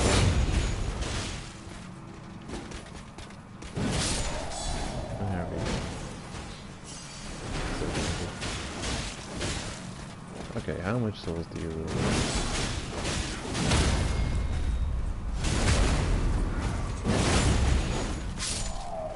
Oh, 6,000. I would have got 30,000 souls out of him if I had won. Oh well. Okay, so what we're here to do... I'm not buffed with anything special. Oh wait, I am. What am I... Oh. What stupid buff's active? I have to wait for them.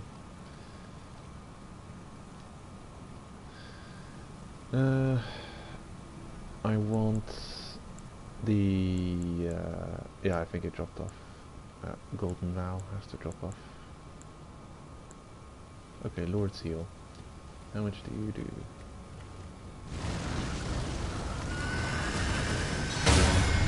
Two 787.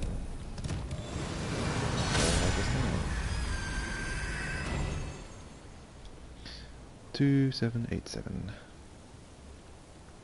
Yep.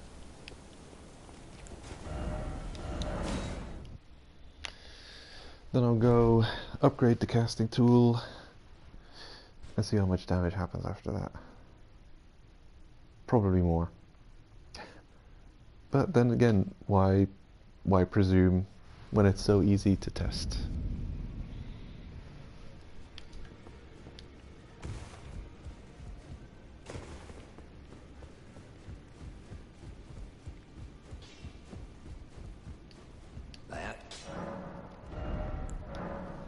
Okay, Clawmark Seal to plus 20. And we could take it all the way, kind of. Oh, damn. Yeah, this is probably a good reason why I wasn't upgrading it. Cost regular smithing stones 7, 8, and I cannot buy an infinite supply of this. Damn.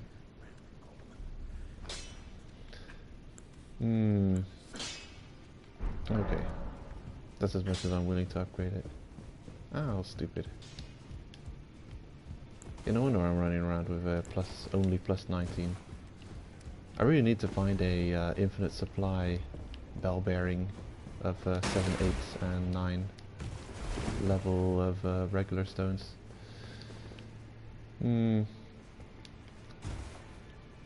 That's a shame. Yeah, I can't justify upgrading my casting tool with so many stones 8. Oh well.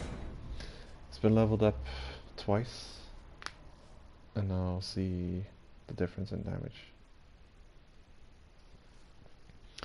Won't be that much. I was imagining bringing it super leveled up, getting it all the way to plus 24 or something. But no, I don't have those upgrade items.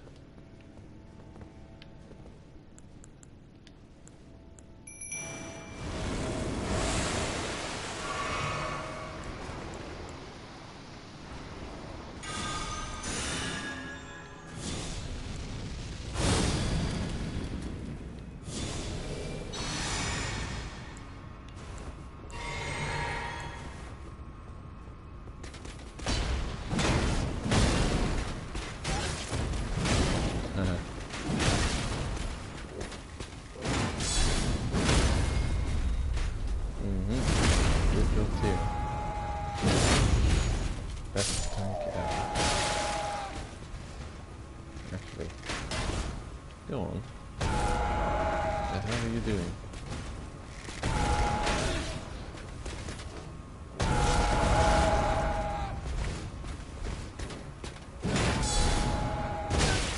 Helps if you're actually in range to do damage with that roar.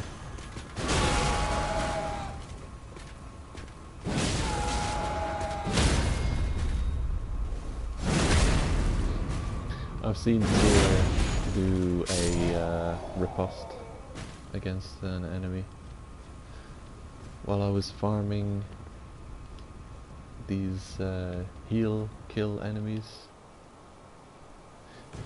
I got a critical opportunity from behind one of these enemies, and Tyr just happened to be standing in front of him, and he took the critical opportunity.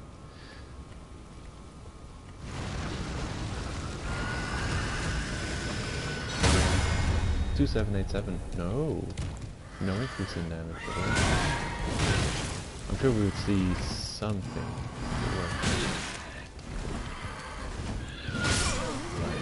I felt like I was gonna die. It was gonna happen. Swap it to shield to guard. Too clumsy.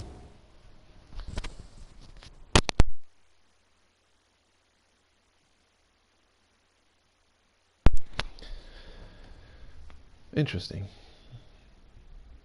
So it's all dependent on the strength of the healing spell you cast, how much damage these guys take. So if you can't cast Lord's Heal, it might not be a good farming spot, because it's a strong heal. Okay, let's go.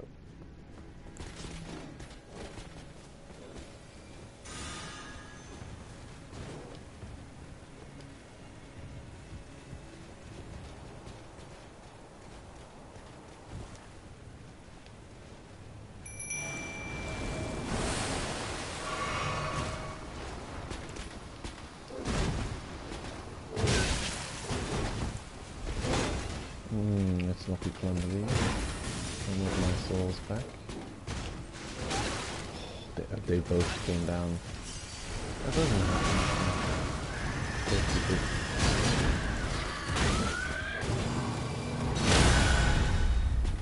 Okay, get rid of this.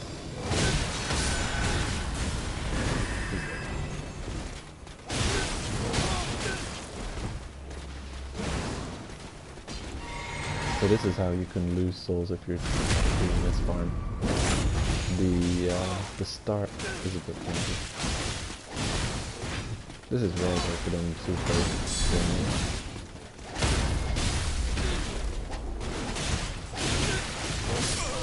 Oh wow. So nice.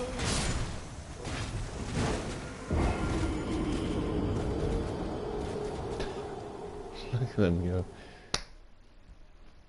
They killed Tyr.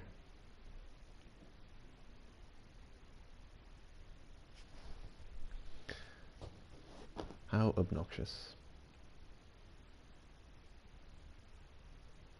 He's not doing well with the bleed weapon against them. I think that's the problem. Okay, off we go.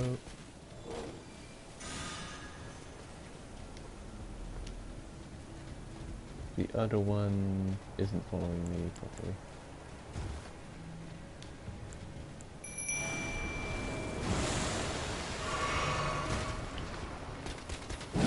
I wish it wouldn't take a year and a half for tier 2 forms in.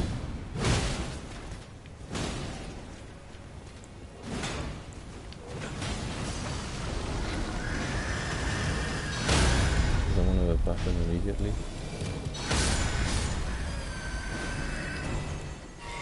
Oh good, he won. Oh yeah. He does much better with that colossal weapon. Oh, how much does it cost to level? Well, now that I'm here, I might as well get leveling worth of souls. You.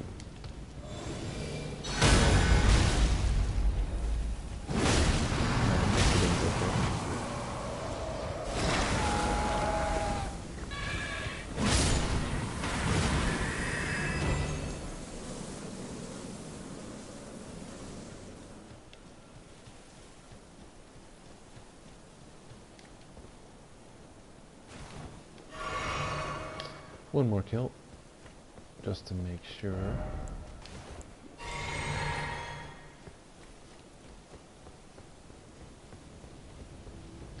Then I'm gonna try and get that rune activated. Then I'll head back to the dragon zone and get a bit more progress going there.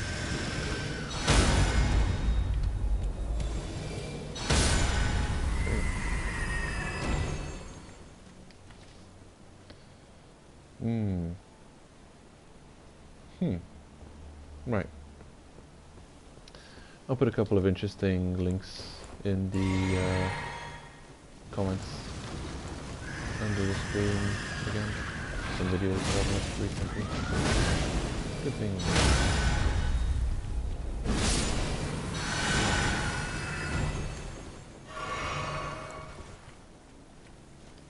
All video game related.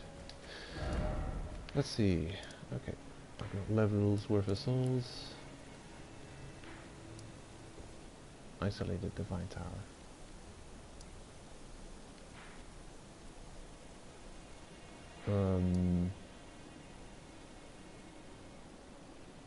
Wait a minute. How do you get there?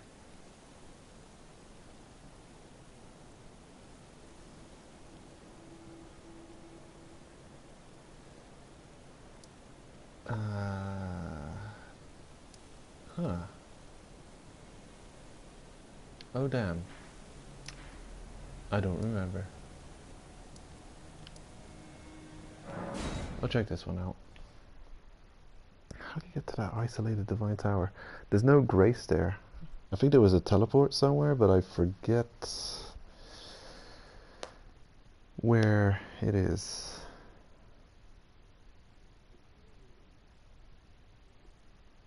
I might Google that, because I've been there before. I've just forgotten where it was.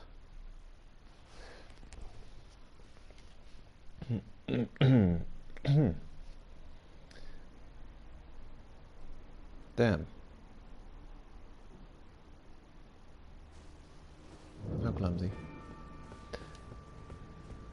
Ah, but this is the one. Alright, never mind. Restore the power to Great Rune.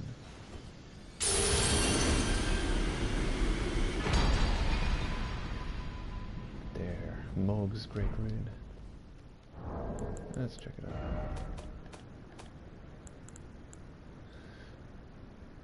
Grants a blessing of blood to phantoms.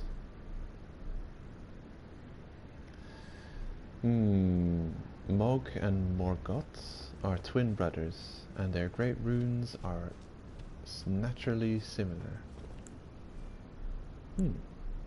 No, they look kind of alike. But Mog's rune is soaked in accursed blood from his devout love for the wretched mire that he was born into far below the earth. Okay, its blessing grants a blessing of blood to summoned phantoms and imparts a phantom great rune upon successful invasion.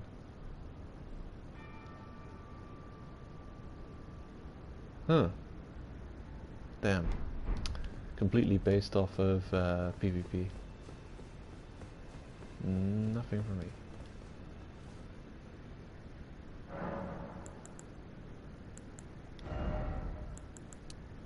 Okay. 2 more levels of strength, and then I'm gonna go all in with vigor.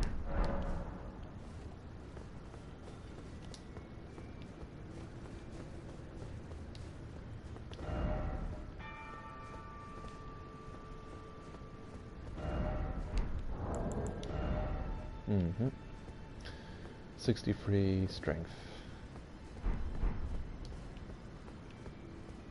And change my spells.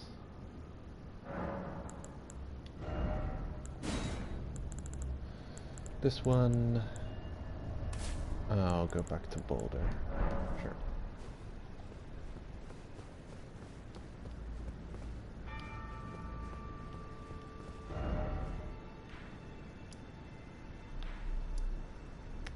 How do you get to the isolated Divine Tower?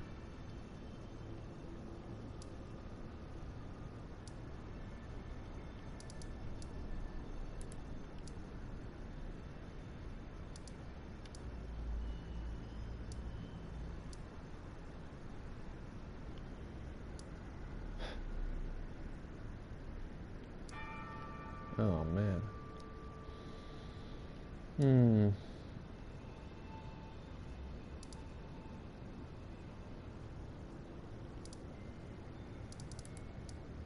That is clumsy to forget such a thing.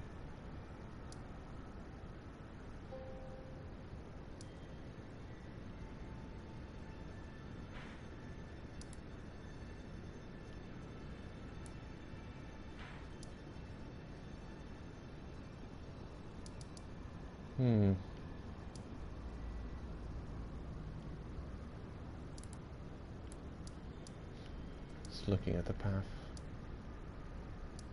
leading here.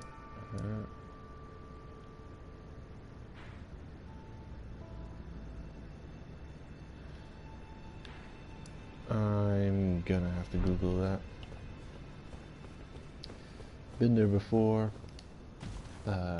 Forgot how to get there. But well, it's I guess spoilers for a forgotten memory. I'm sure past self will forgive future self.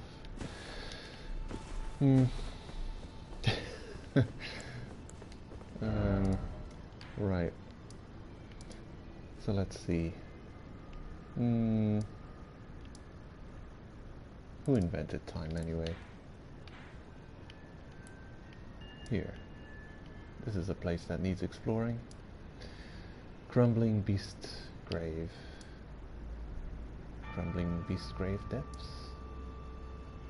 Tempest Facing Balcony. That's probably the first I've gotten. Oh yes. Marked the location I still have to explore.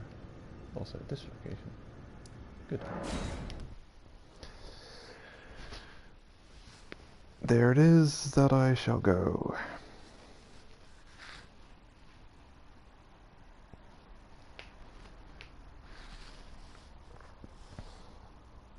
I completely forgot about that at the start of the stream, that this place still existed and hadn't been fully explored yet.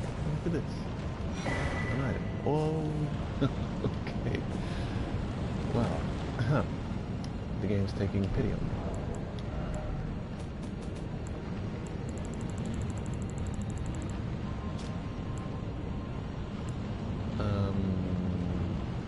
Oh.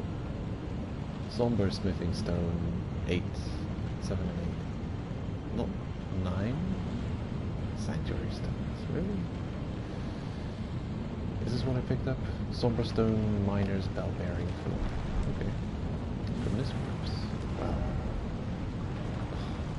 it's often so random that you get something good. It seems like these, you have a little bit of a hint that it's going to be something good on the type of corpse. Like usually a corpse that looks like this, all charred, with burn marks, has got a good item on it, and not just a trash, like nascent butterfly or nonsense like that. Okay, as is tradition, I shall mark this location with multiple diamonds. This is an upgrade, a store expansion item. I'm not that excited about Somberstone Infinite. I mean, it's appreciated. It allows me to do more. Well, if I found new special weapons that I wanted to try out, I could do it now.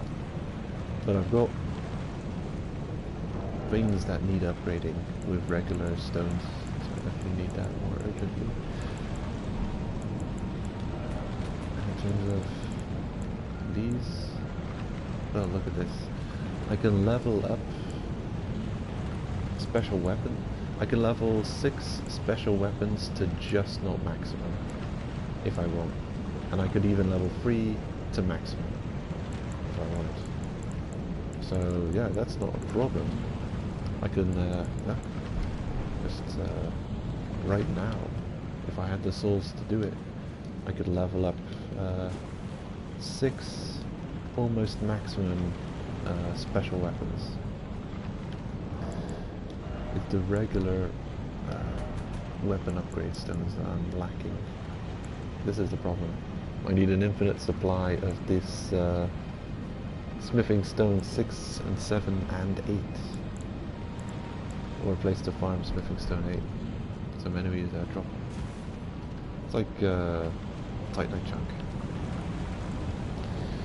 But with the gradients, the you know, increased numeric levels, it's not exactly like Titanite chunks. It's slightly more complicated. Well, maybe, yeah, I think it is slightly more complicated.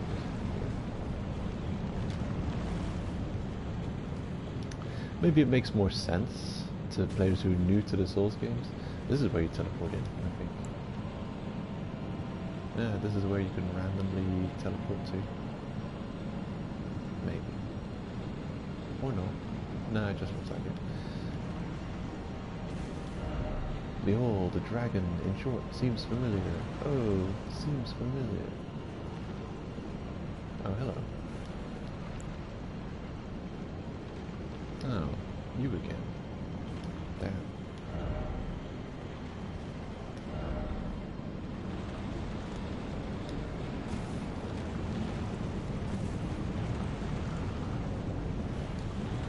Oh my god, there's another one. Looks like a whole pile of them just sitting together. Or maybe it's just one dragon.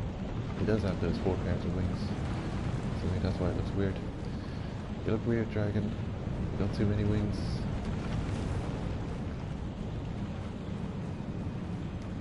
The creature needs that many wings. It's overkill. I'm gonna explore in the other direction first.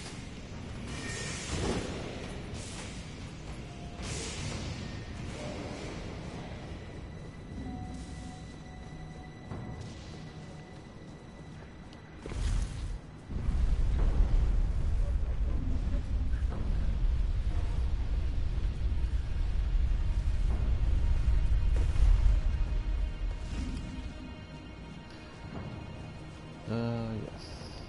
Death. What's that in here?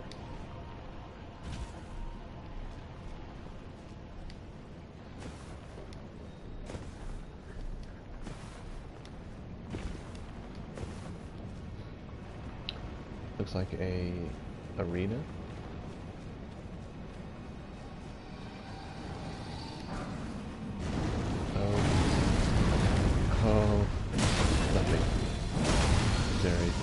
fighting him. If they're just gonna be like a regular enemy that I'm constantly gonna go up against, what's the point of fighting him? Is it worth the grief?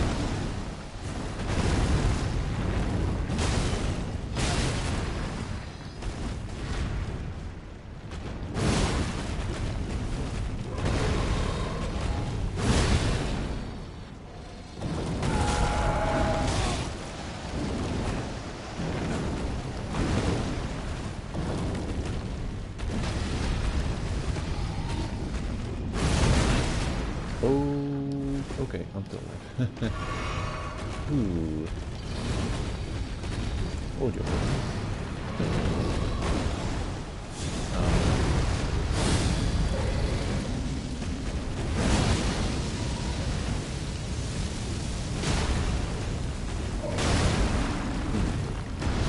I appreciate that he's also struggling to fight on this small platform. Kind of makes it a bit more fair. Whoa.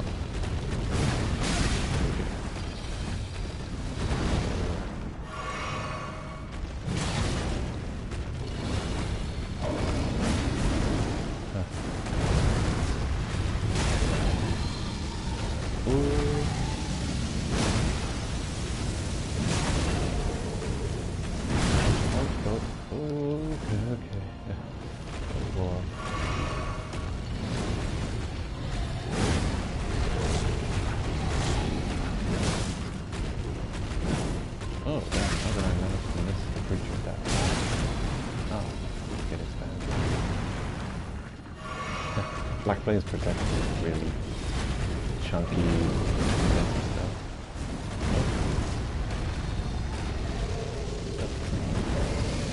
No good.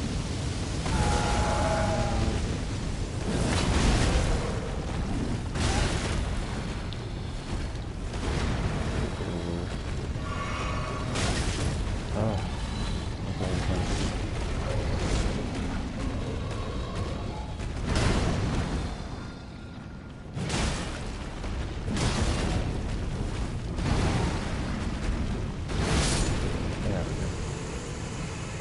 Got him.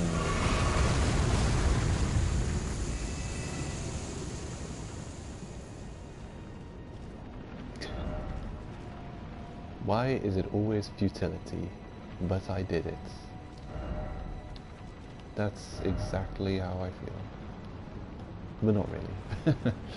I actually enjoyed that fight. It's fine. Yeah, I don't mind it. If they're not going to give him all of the devastating moves that the full, you know, what's he called, Valstrax? Is it Valstrax? It's not. It's Lanciax, isn't it? Yeah.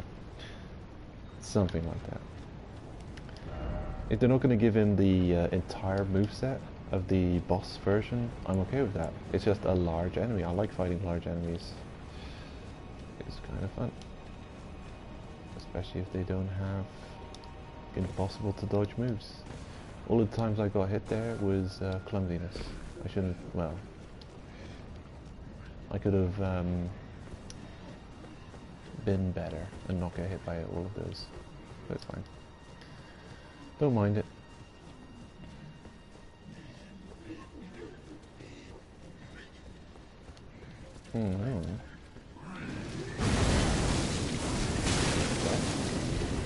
Is there? I should get out of it. Yeah. You know what? This is a good opportunity for me to actually use that spell I have. That reduces death buildup. Yes, finally, a use for it. Lovely. And I'll also equip. There we go. Beautiful.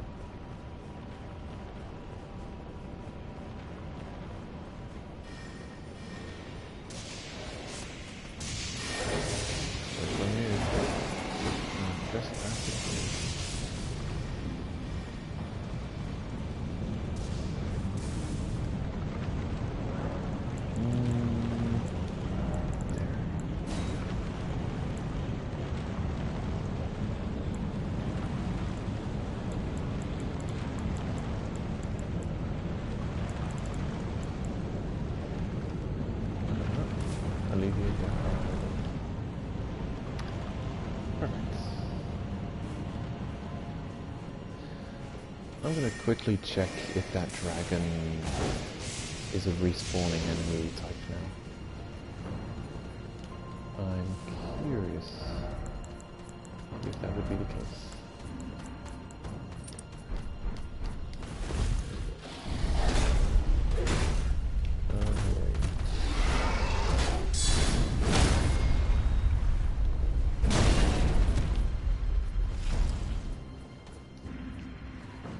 It was this way, yes?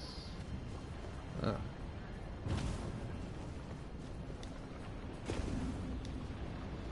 Oh.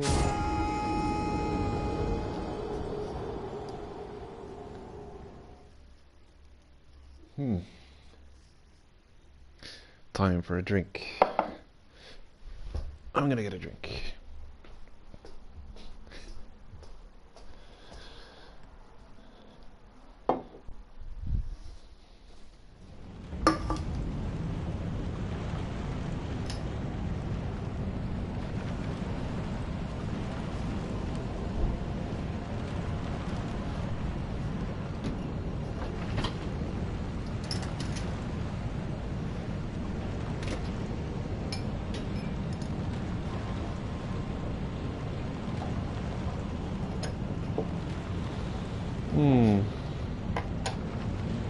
Besides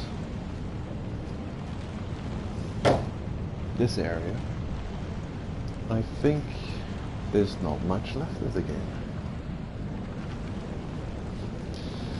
I think there's just Erd Tree that needs visiting. I don't even know what to expect from going back to the Erd Tree. Maybe it's not even a zone or anything. Maybe you just go there. I'm expecting some kind of boss. And then done.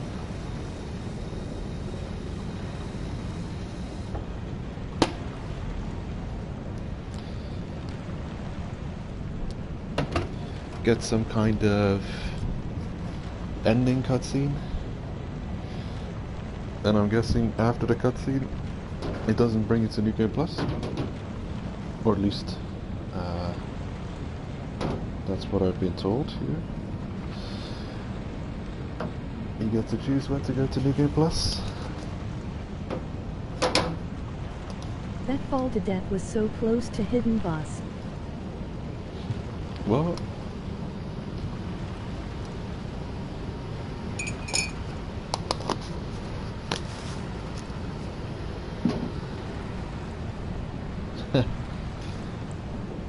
So there's a hidden boss hiding somewhere in the abyss. Maybe I should fall down in more different places.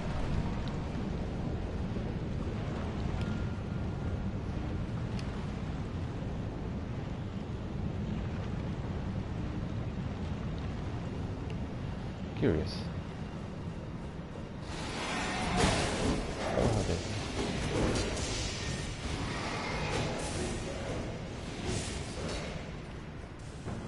Wait a minute. Ah, yes. This is the place.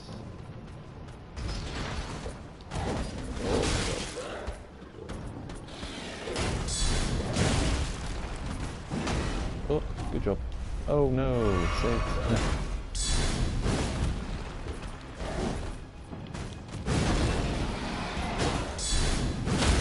You're more trouble than you're worth.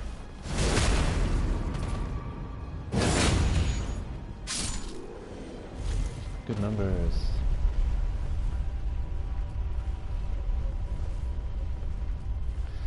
Yeah, you did mention that there was a hidden boss down here somewhere that I would never find.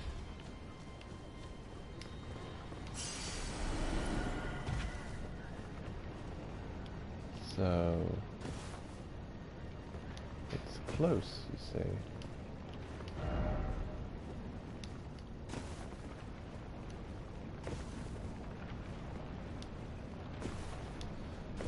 But anyway, what I wanted to figure out is if this dragon just respawns and shows up every time. Trigger would be picking up the item from the corpse.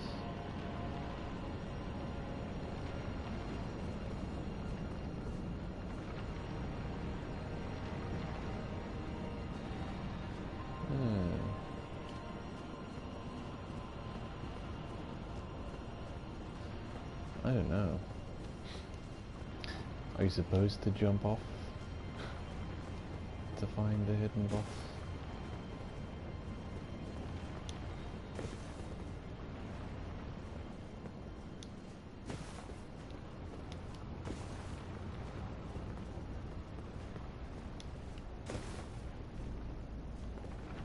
Doesn't look like there's anything down there. Unless there's like a invisible path. Like we saw sometime earlier. Oh.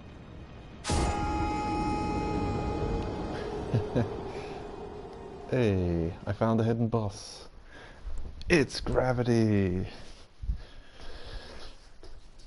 The gravity boss killed me again.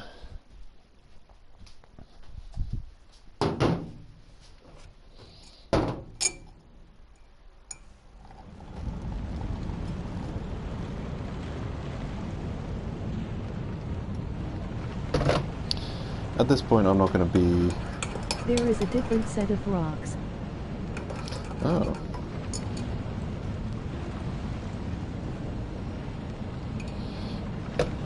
No, I'm not going to worry too much about Lost Souls.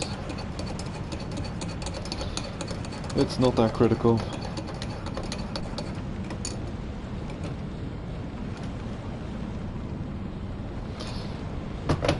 I will take note of them though, and refarm them at some point.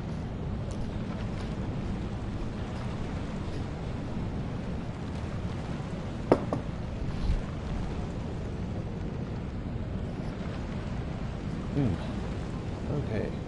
Curious.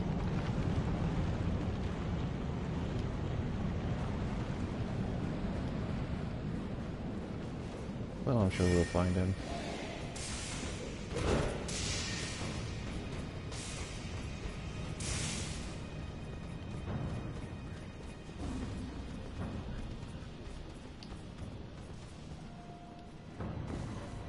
Okay.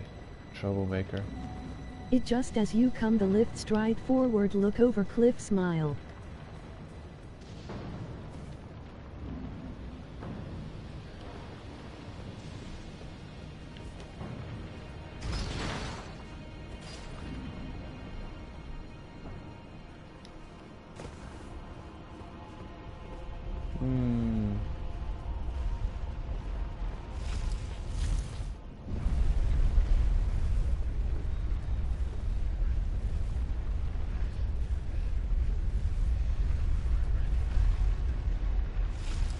What?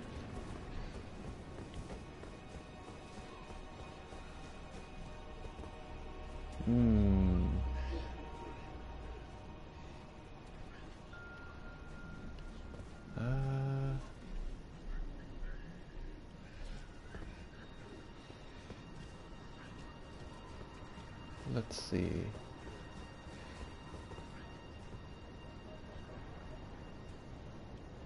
I'm trying to decipher your message.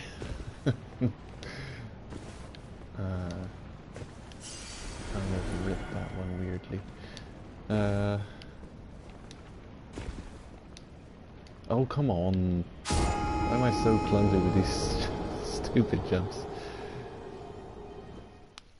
Sometimes I commit to a jump and feel like I should have more momentum, and then my character just gets heavy and clumsy and all of a sudden jumps a fraction of the normal distance I expect him to jump. And there we go off again. Probably falling down that same thing over and over again. At some point I've got to send the elevator back up and expect to not return, because waiting for the elevator is annoying.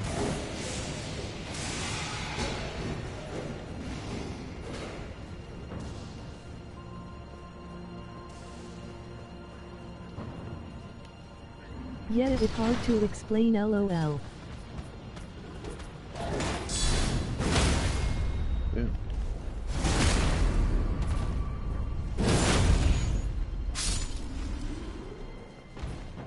Okay, I'll send it back up this time and expect to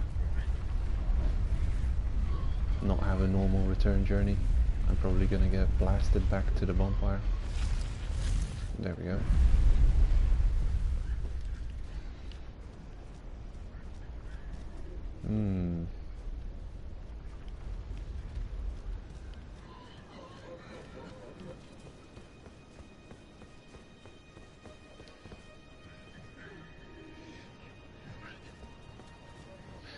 Anyway, if I fall down again, I'm not gonna try and get them back. Something weird about these rocks. They're trying to kill me. Oh, whoa, yo. Okay, I'm holding the sprint button. Would you actually sprint? It's bizarre. Jeez. Character can't jump normally anymore. Okay, we made it.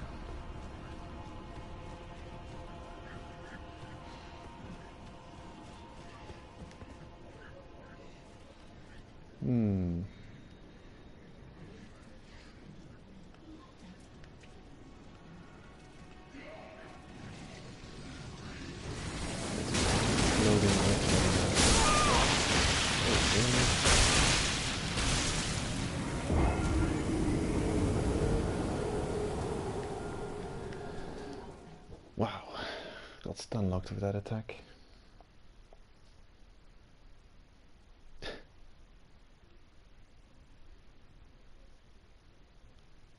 Well, yeah, if I get close to it, just let me know, and I'll follow your instructions.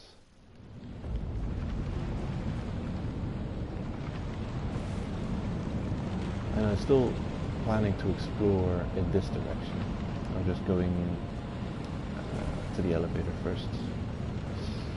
Partly because it seems less intimidating than this route.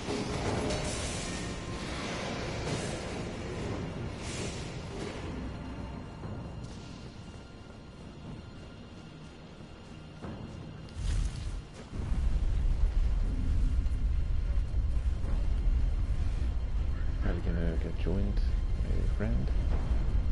Is he coming down?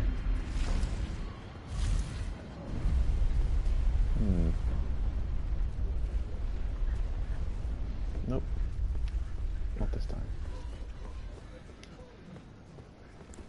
These.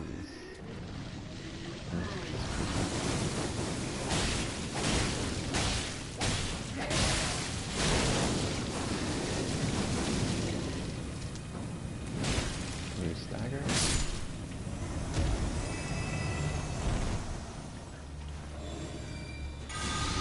Oh, look at that. I've seen this animation of spell before. Looks cool. Order healing. Every now and then I watch PvP videos. There's a lot of PvP videos of Elden Ring. The place everyone seems to have chosen for duels is the main academy gate of Raya Lucaria. People seem to duel there a lot. Probably because of... Oh, I got the wrong place, I apologize. Oh, don't worry about it. I'm not spending much time here looking for it. I'm just being clumsy and dying from clumsiness.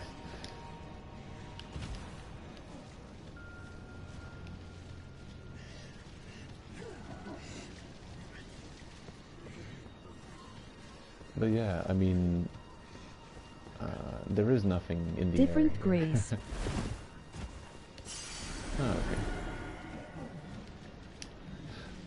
Well, I saw a PvP match where someone did a spell that looked like this.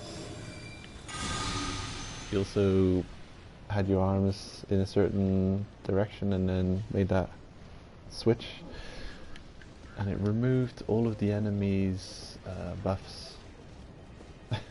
And it was hilarious. It was like a 10...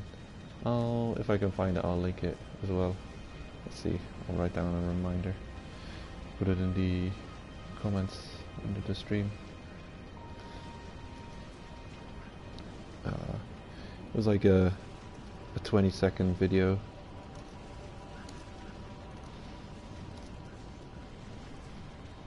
of someone getting invaded by a duelist at the Raya Lucaria and doing a spell that looked like this.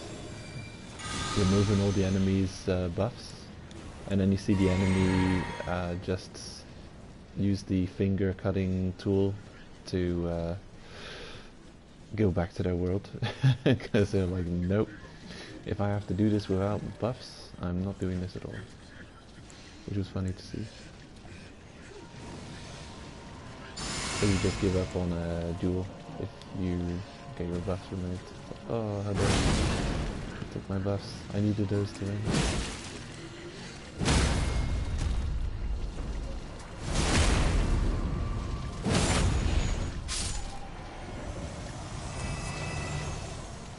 Lovely. Did you get backstabbed?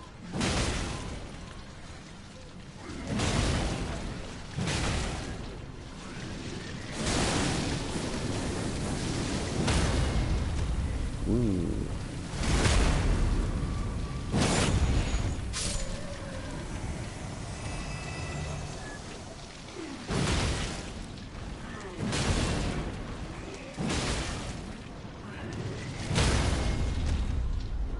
Oh yeah.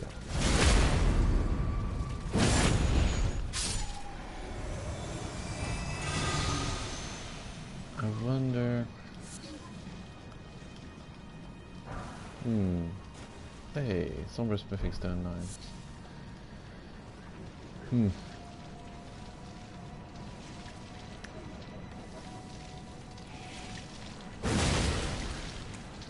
Oh no, it's not an equipment that I have. It's a flask.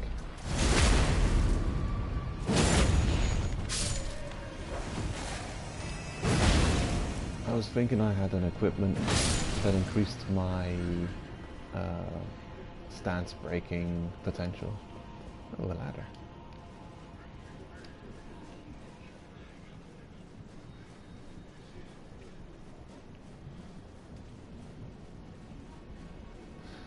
But no, it's a physic flask that does that.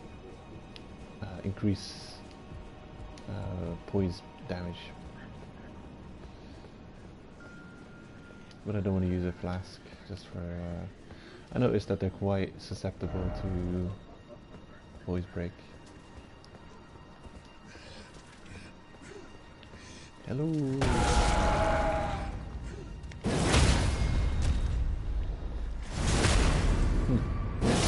Not normally backstabbable.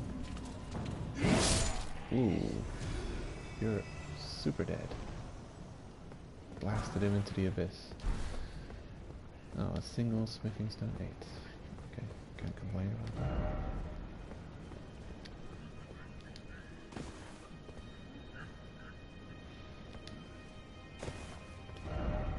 Seek down.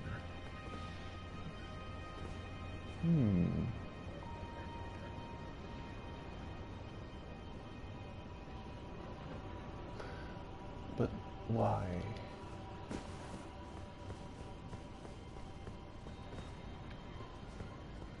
I'm not gonna go down there. It seems pointless. I can get down for you here. Ooh, full damage.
Is this where I died?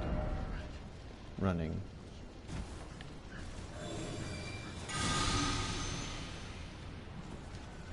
Where is he? Who did it? Who killed me? Up here? Ah, you. Troublemaker.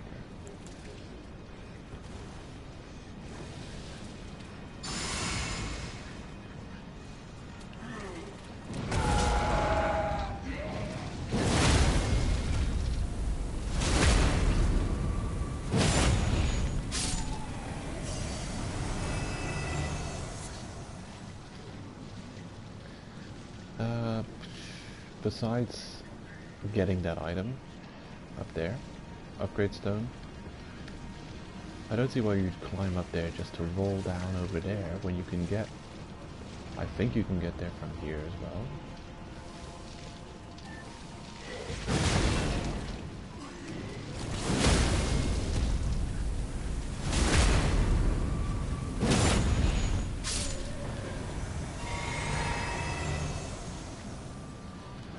Good. Here. What do you mean here? Oh, he's pointing. Oh, to the ladder. Okay. Yeah. I don't know. For some reason, I'm getting annoyed. This is probably where the dog resides.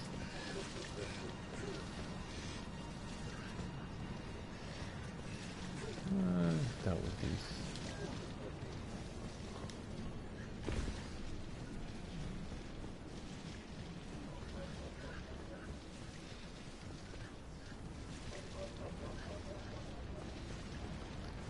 Doesn't look like a jump you can make.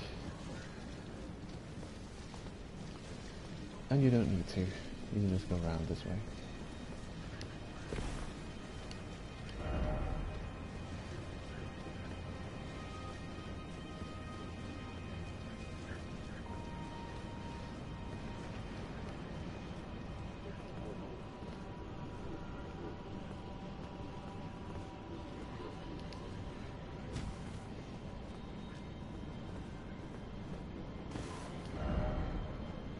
Sniping spot.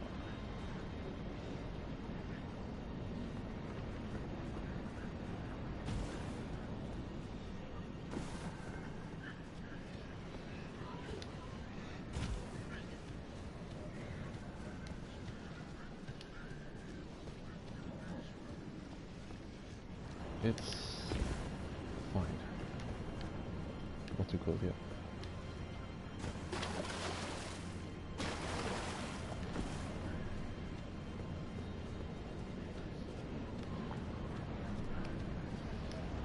I'm looking for a steak, or maybe a bonfire.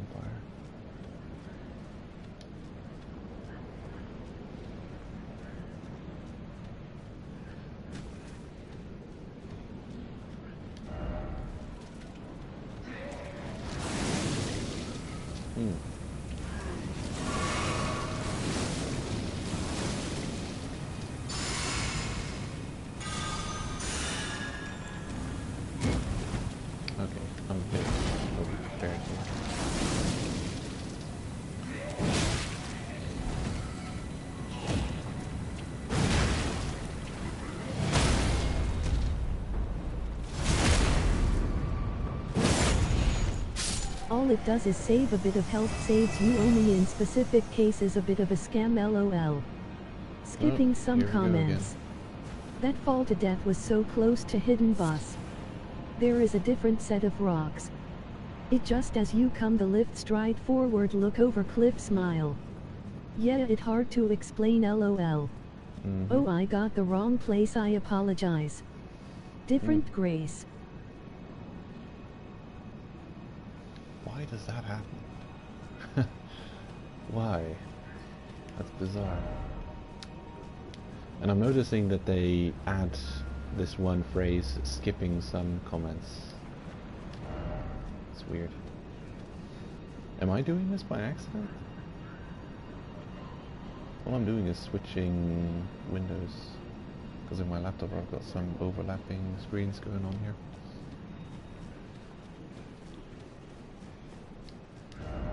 I might be doing this by accident. Because it says skipping some comments, so it's almost like I'm initiating it. Text to speech. Review all of the said comments. I want to hear them again. Give me a full report.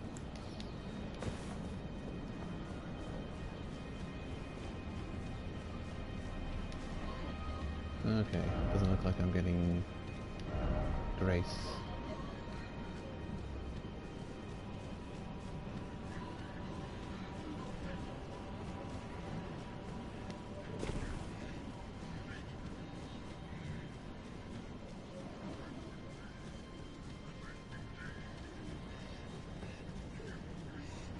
Nothing.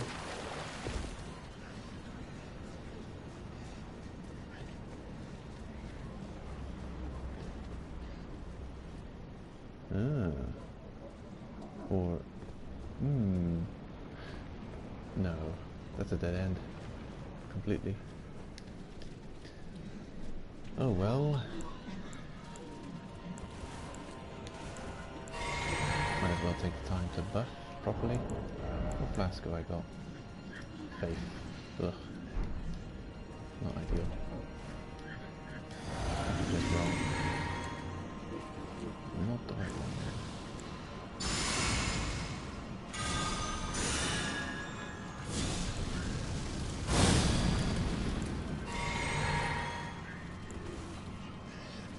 Let's go. Oh, I get some. Sweet. Let's bring it here. Here I am, having used all my buffs already. Well, you get healing, at least. Oh, and golden vow, sure, why not? Do or die. Let's go.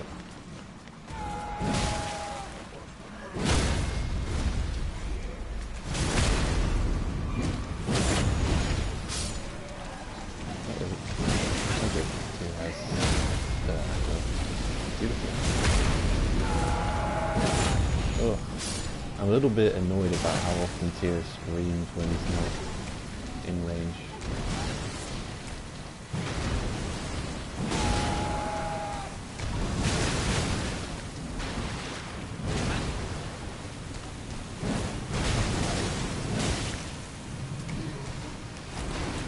Cool, don't like the look of that.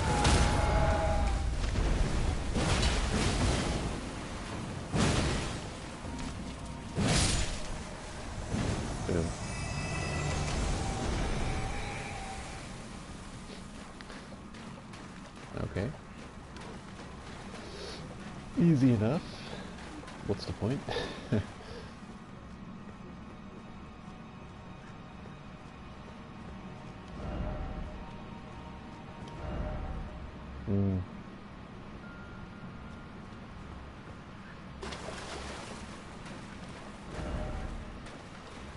It is a beautiful place. Brief respite. This reminds me... The grace is much further that boss also just testing the text to speech LOL.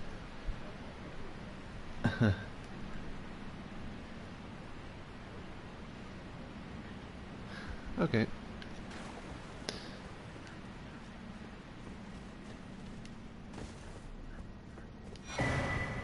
Oh, Glowvore Picker's Bell Bearing free.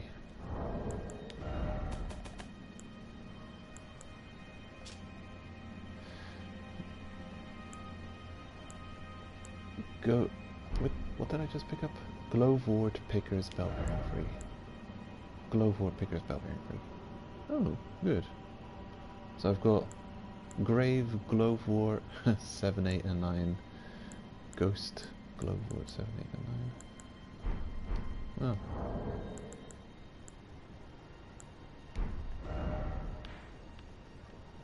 Okay, as is tradition, I'm actually running out of markers, but it's fine.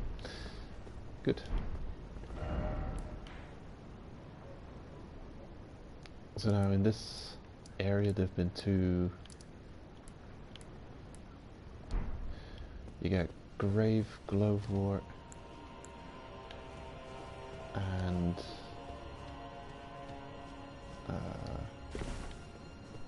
Somber Stone. Curious. Where did I pick up?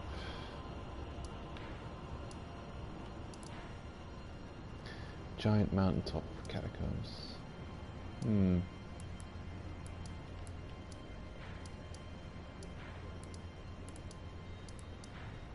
Any more recent ones?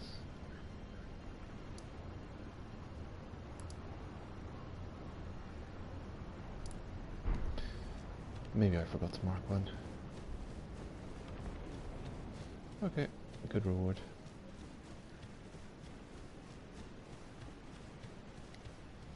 Yeah, this location reminds me of Champions of Noraf EverQuest.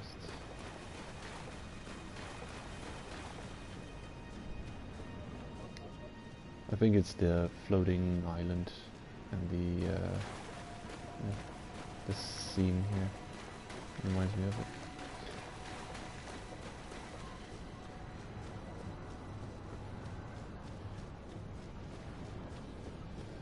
That was a fun game. Fun co-op PlayStation 2 game.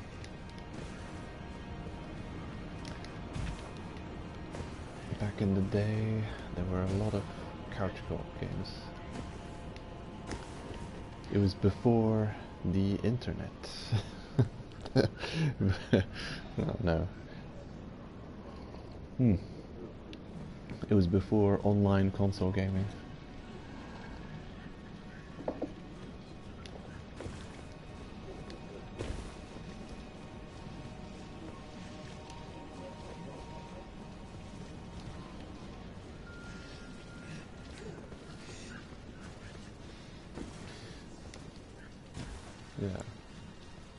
Realms of EverQuest, Champions of Noraf, and the sequel, Champions of Noraf Return to Arms, where you could play as a lizard,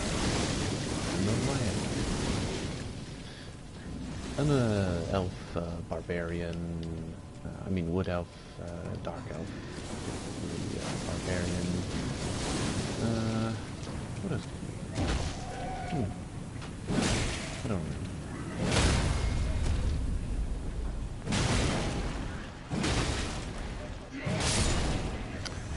Good game. Very Diablo-esque, but not as miniature as Diablo, not as zoomed out, kind of zoomed in, kind of like this. Imagine this is your camera angle, zoomed out a bit more, and enough room on screen to fit 2 players. And one player could manipulate the camera and the other player had to remain on the same screen as you.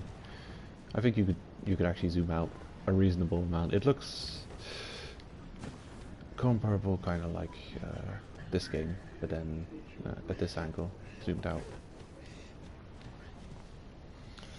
And you had a bunch of different skills and had constantly upgrading your equipment.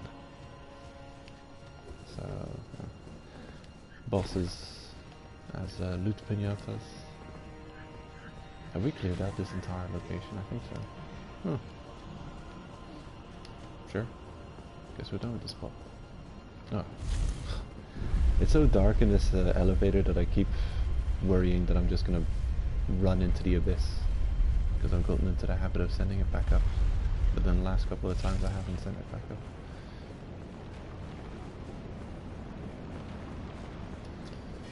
Okay, guess we've got to go on this direction. I like how I can just voice through their attacks and run through. They're just slashing at me and I can voice through it. Which is good. There's a lot to like about Elden Ring, but I definitely appreciate that poise is relevant. It exists in some form or another.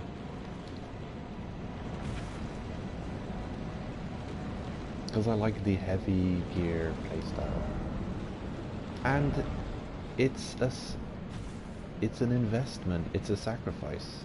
Just as it costs you 60 int to cast a spell that takes 60 int to cast, you pay tribute.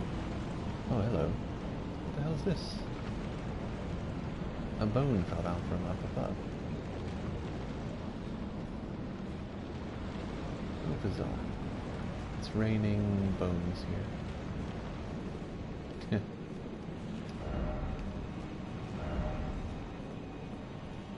Well, yeah, you invest. I mean, look at this. About 55 points in endurance. That's 55 points that could have gone into anything else. It could have gone into health. It could have gone into strength. Anything. But no, I chose to invest it in that stat, so I chose to wear heavy armor.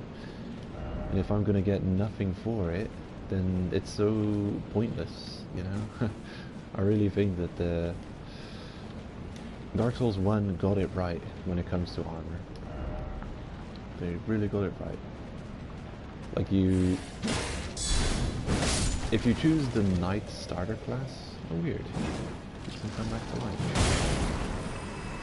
If you just choose the Knight starter class, you already notice weak enemies' attacks just hitting you and your character not caring about it at all.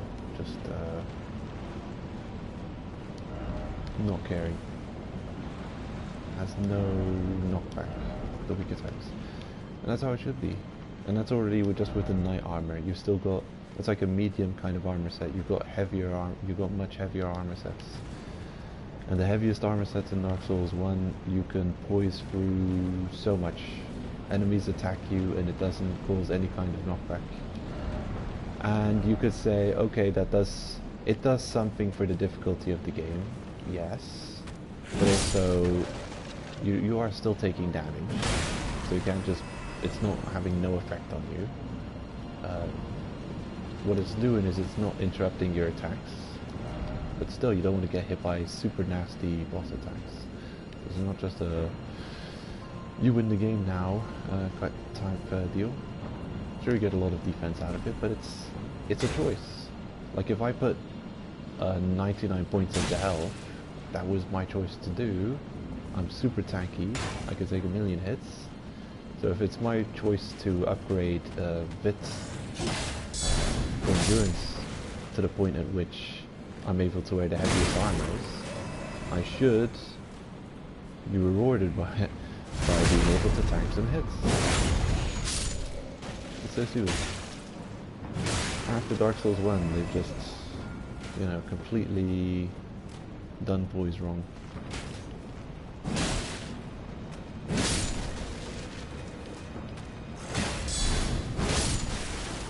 And I'm not even sure that it's completely right in this game. I just feel like it's reasonable. It's not completely nothing. It's not like you're running around. You're in Dark Souls 3, you're wearing the heaviest armor imaginable, with just stupid little pins and needles, nonsense mosquito bites, or staggering you. The weakest enemy in the game, simply because he's got like a 20 hit combo, can stagger you to death while you're wearing the heaviest gear. You shouldn't even care about it. And it's not even unrealistic. I mean, imagine going up against a fully clad in armor knight with a dagger and just slashing away at the armor. You're gonna do nothing, he's gonna feel nothing, not gonna get staggered. It's stupid. Of course, poise exists. And it should exist. So it's moments like that where I'm running through and an enemy slashes me and I can just keep running, that I feel like, yeah, it reminds me of the glory days. Behold, too high up. Ah, yes, to go down there. Well, I've been there.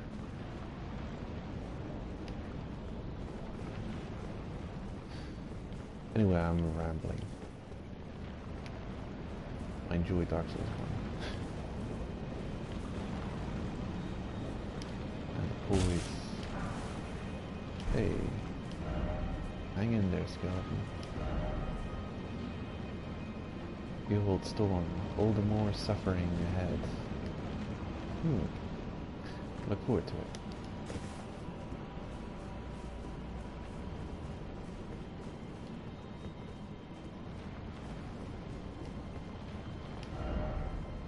Target lock. Oh, what? All the way over there. That's bizarre. It's a good message. So I can look onto this dragon from here.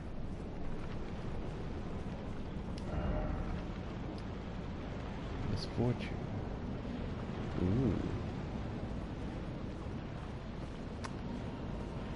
That looks awesome. There's platforms on the lowest level.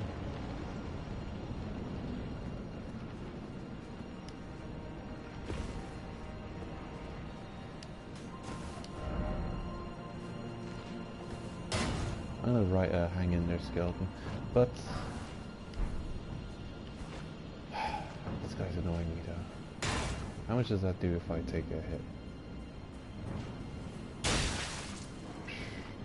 An annoying amount of damage.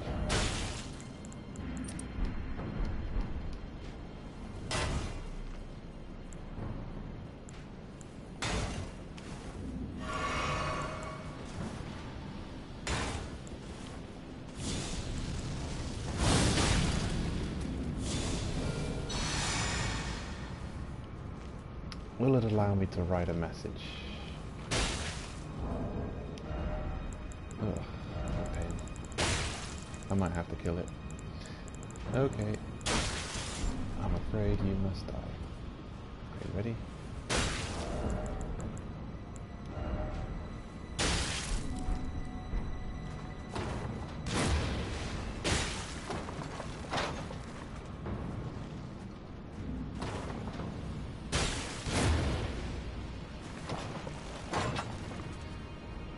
You'll come back to life too if I'm not careful. Whoa, I thought.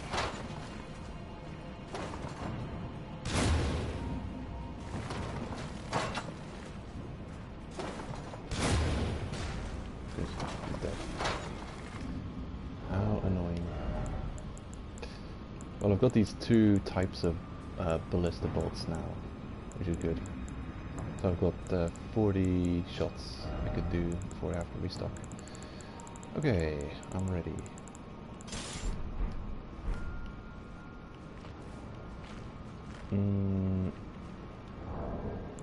Message.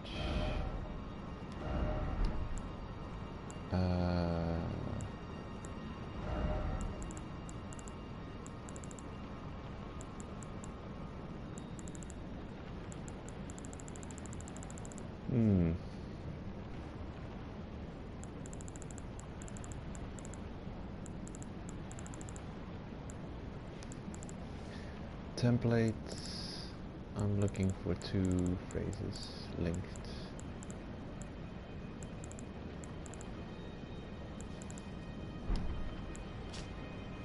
So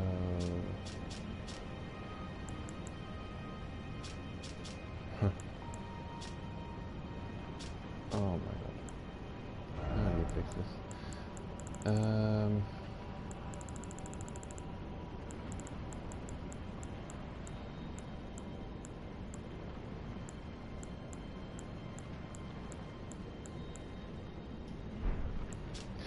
It's probably this is weird.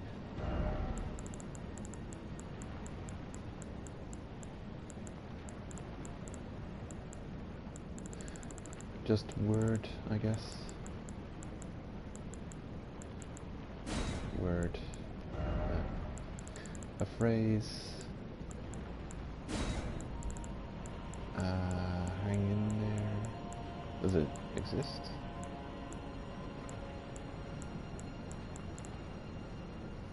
Whoa, what have we got?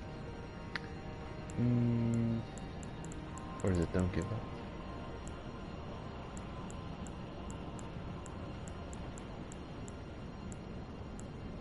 Don't think. Don't think, required ahead. Stay calm, give up. Give up, and then don't give up. My god, you can make so much silly messages. Actually, just contradictions. You can make some funny contradictions.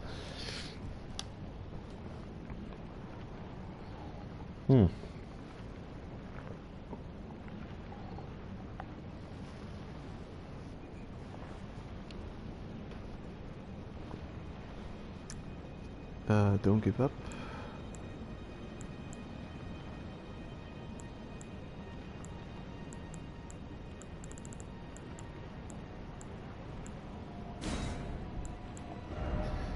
Conjunction.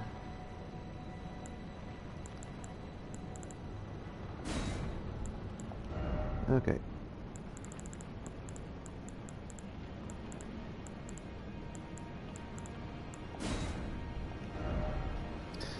An enemy, thing. Skeleton is a thing.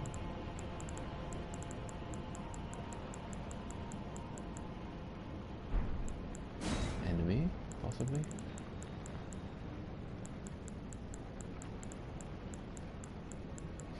Horse. Ah, there it is. Don't give up, skeleton. I wouldn't mind a gesture. Whew, okay, didn't break it by accident.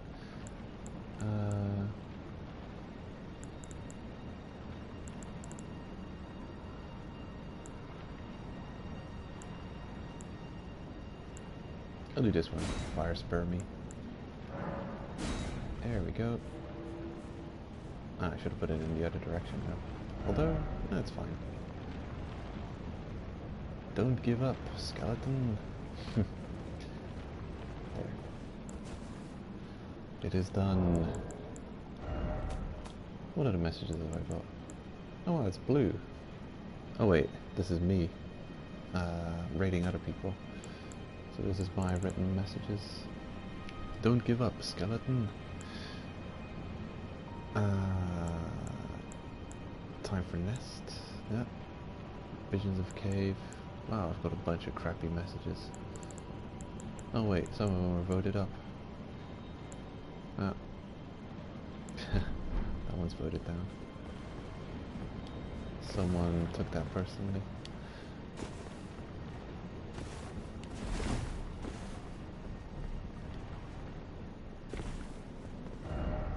First off, enemy.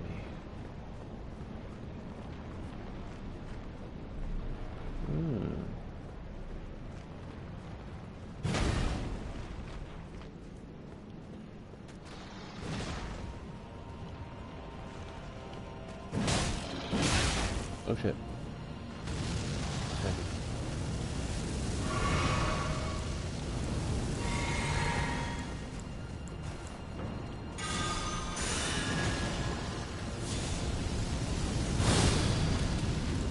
Oh, weird. It's almost like I parried the fire attack somehow. Oh god, I can roll right into that. Oh, this is weird. Oh, he's not staggering at all. How heavy are these big guys? Time for cleverly timed counters. Anyway. He was just waiting for the moment to strike. The moment I took action, he was going to do something. A counterattack. Didn't work this time. Oh, lovely. Rubbish. Picked up some dust and rocks. Amazing loot. Oh. Hey.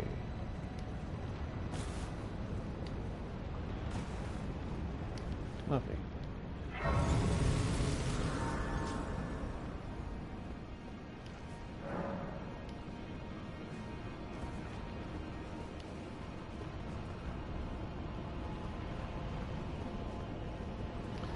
Oh, what? No. Really? I can't get back up from here? Oh, come on. Surely I can. No, I can't. Oh, nonsense. That's stupid. How silly. The only reason I took that grace is because I thought I could jump back up. Looked like a makeable jump. Otherwise I would have kept on exploring. Because I could always just teleport back up. I'll do that. Okay. Nonsense. Off I go then.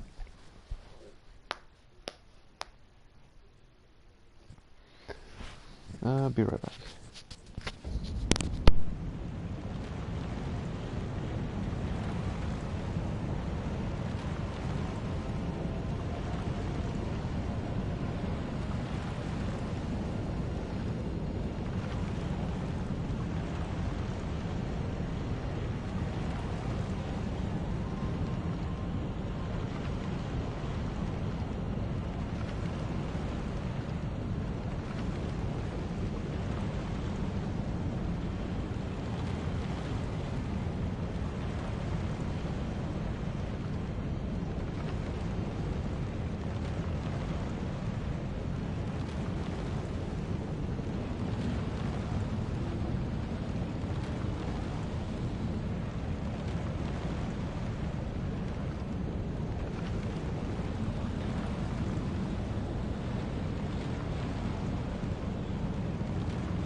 Okay, I'm back.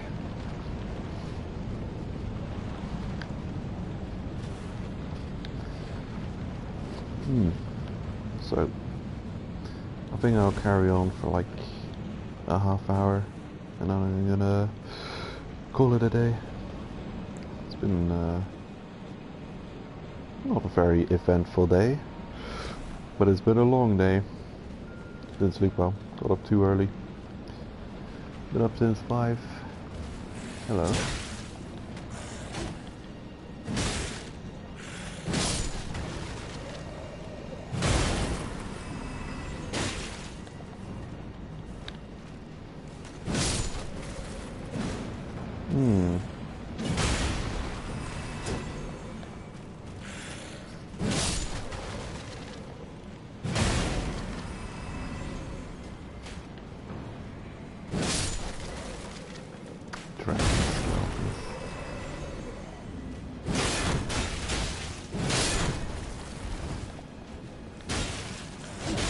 Ugh.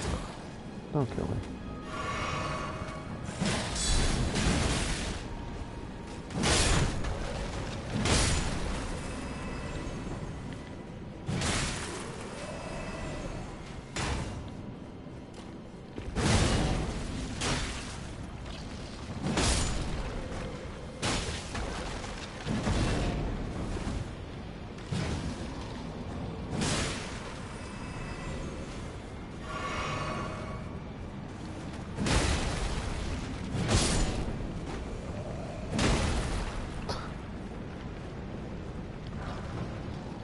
Ooh.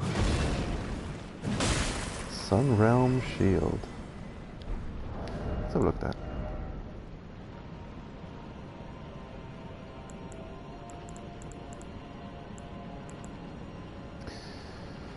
Hmm. 56 Holy Resistance is its strongest attribute. Wow. Why when they're holding it does it look so large, but when I'm holding it it's turned into a small shield? bizarre. I thought, oh yeah, reasonable. It looks reasonably decent. A good medium shield. Nah, it shrinks. It turns into a small shield when you pick it up.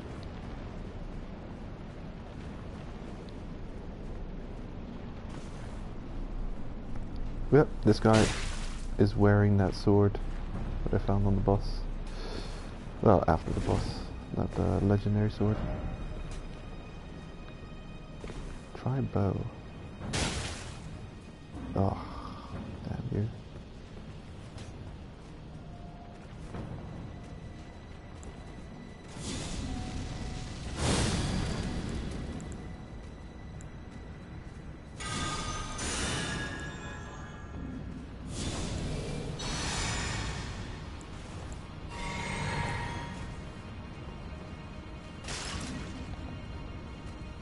Backstabs.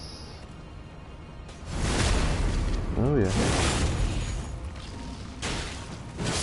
Good damage. Then again, holy, they're undead. Really, how are you so perfectly positioned to hit me wherever I am? So obnoxious. Right, this is the place I wasn't able to explore last time. And there's an item over here. Ugh, somber smithing stone. Ah.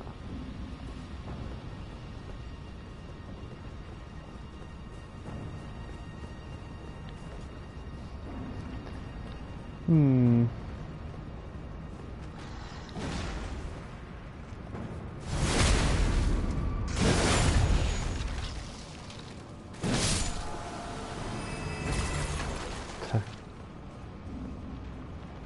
So he's standing up there somewhere, waiting for an ambush.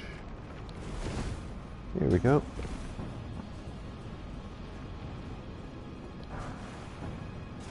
Ah. Reminiscent, first Black Knight, Dark Souls 1.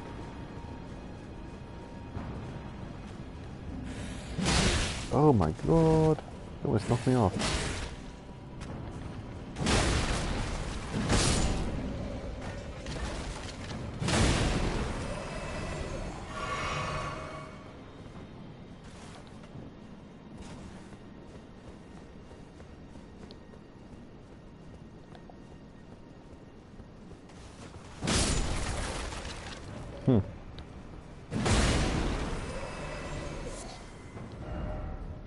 Ah, dragon. Yep. There's a lot of them.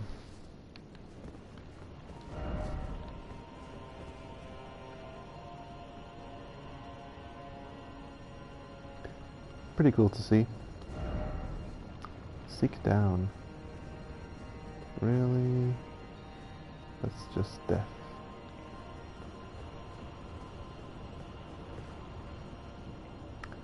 There's a something. What's the blood thing say? Oh, wow! How did you do that? Huh. Nice jump. You have to try to fail that one.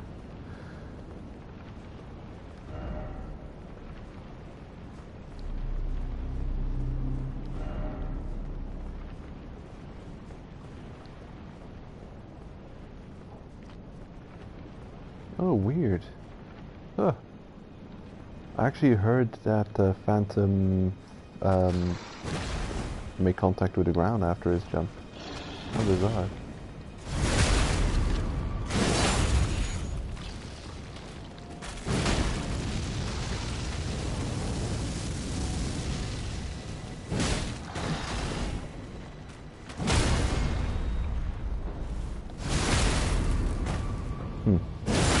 Falling to pieces. Oh, still alive.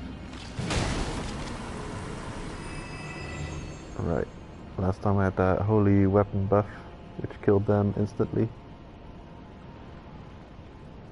But with no holy damage, no instant death.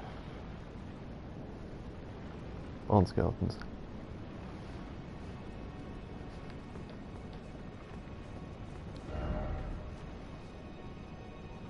Hmm.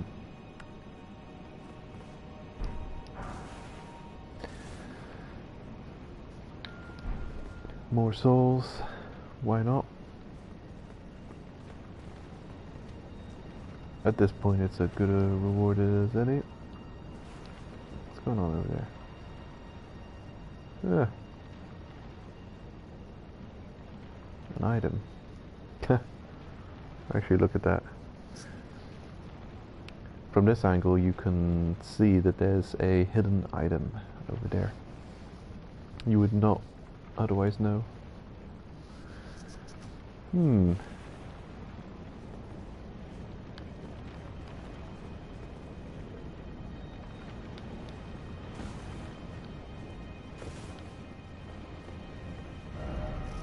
Likely down.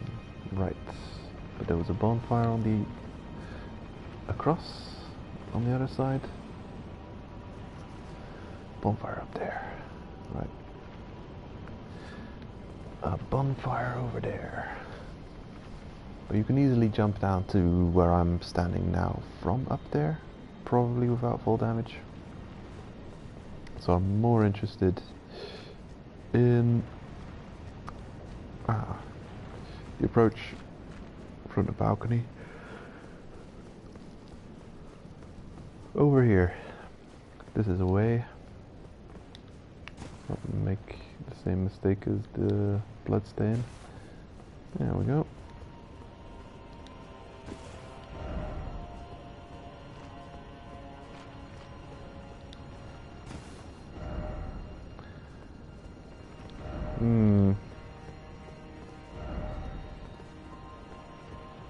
A hole?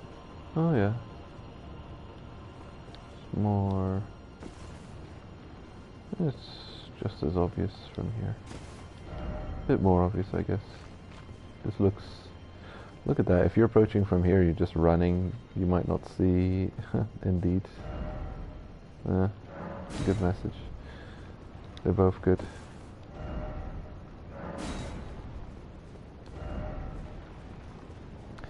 Is this really just to get back to the archer?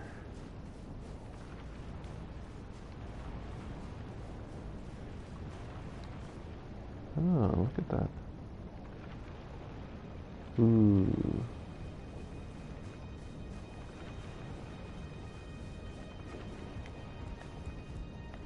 Ha.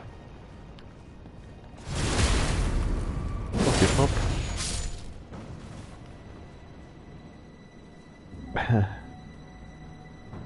He's trying to regenerate.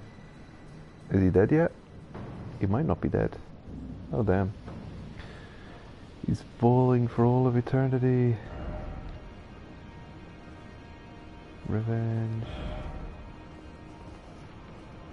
Ooh, look at that.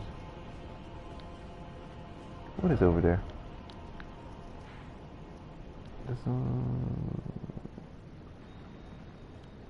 Is it this? This might be what we're seeing. This could be the waterfall. All the way over there. It's close to a tower.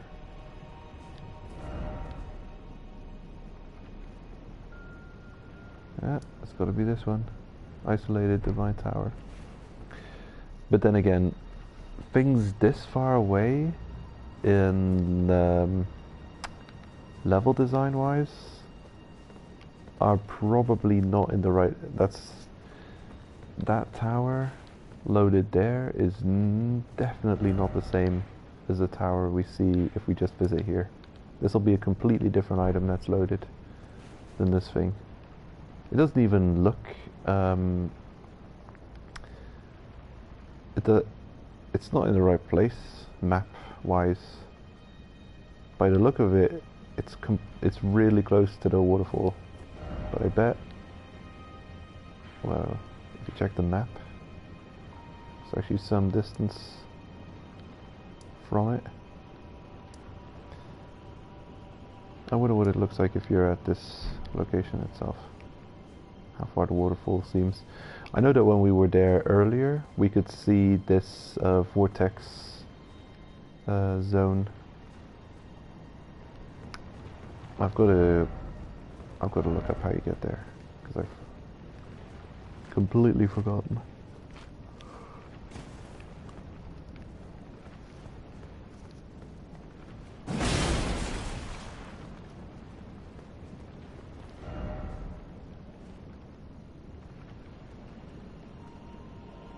Oh, good message.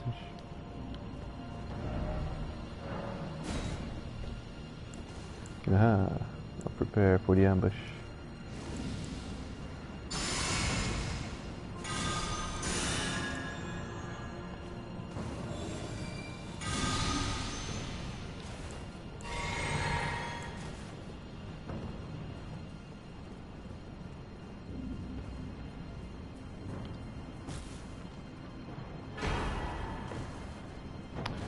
Great grave glove ward.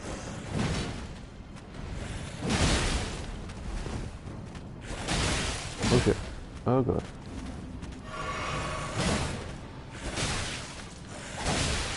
Ah man, why? How obnoxious. Of course they all have to stagger perfectly their attacks. Oh, now it's my turn. Oh, he's finished attacking. Oh, now it's my turn. Damn. Can't get a single hit in on between them. I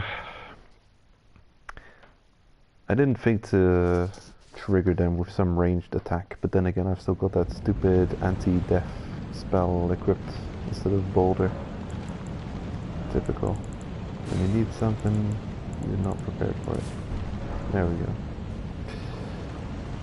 I'll trigger them manually.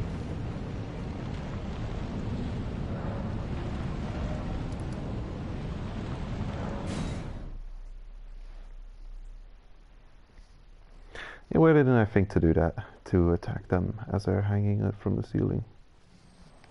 How stupid.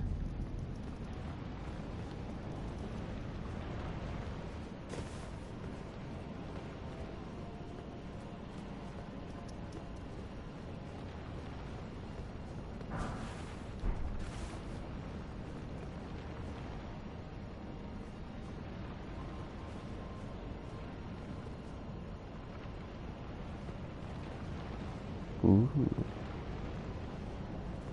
This is a serious place.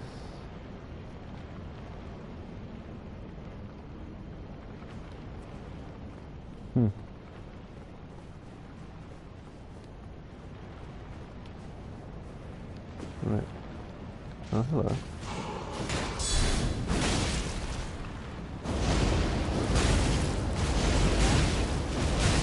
Jesus. Chill, would ya? I got souls on the floor. Can't afford to die to you. Infinite combo. No, you don't.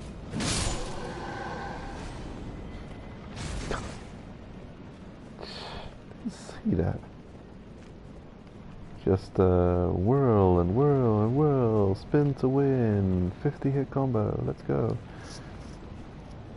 Ah. I hope I can make that jump. Yes.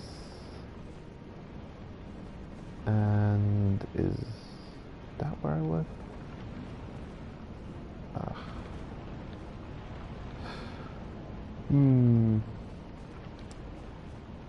I don't think so.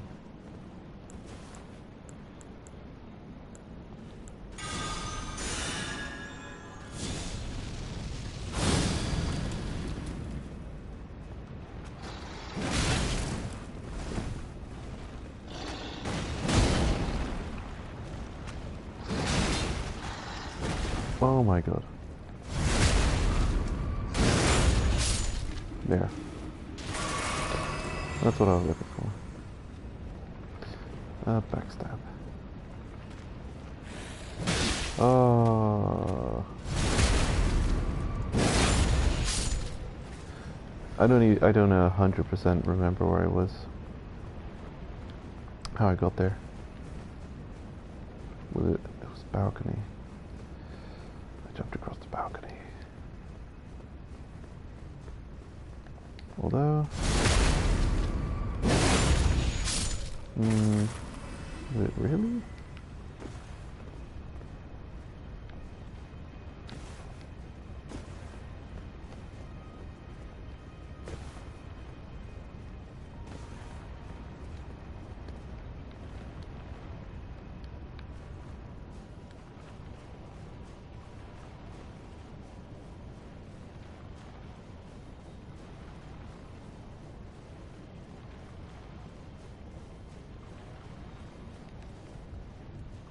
Oh yeah, it was this place.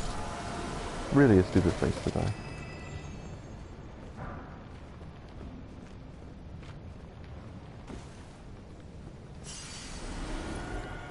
Okay, yeah, it's at the very end of a place.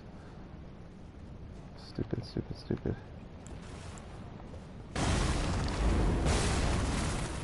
Ha! Glorious.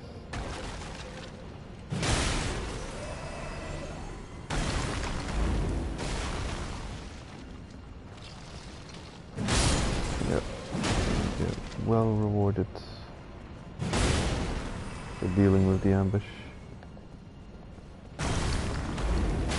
Make them come down one at a time.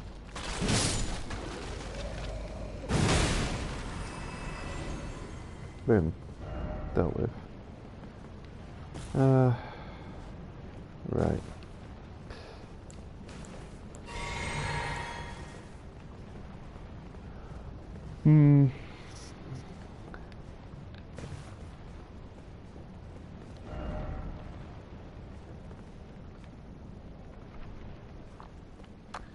And then we head back. There wasn't anything more to it.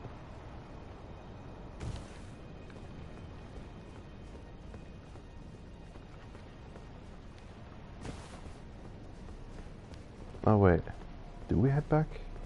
There's no heading back.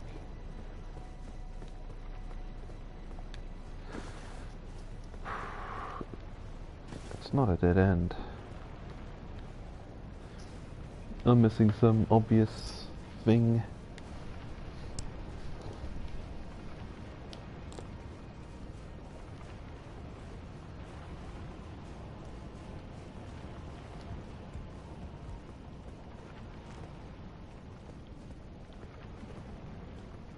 This way? Gotta be this way. Alright. Very good. Ugh, been here. Been here? No. This is where I came from. Beautiful.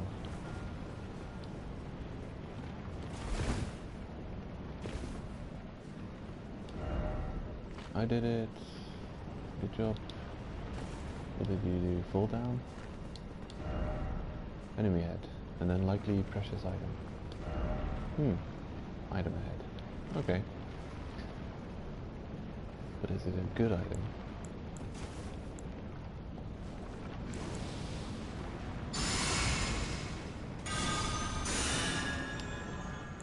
The golden vow and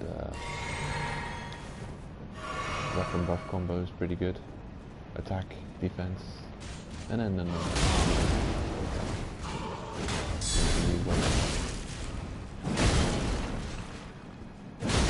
expected stuff.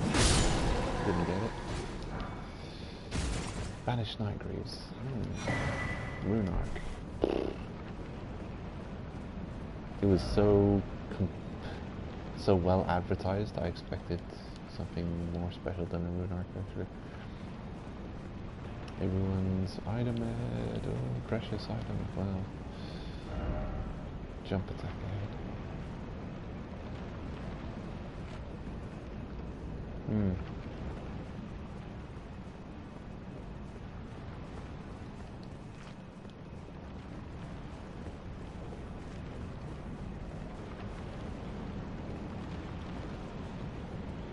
Let's keep in this pillar together.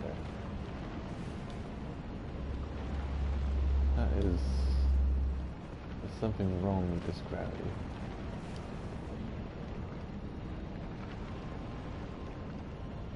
That pillar should be completely apart. So should that one. Where? Strange.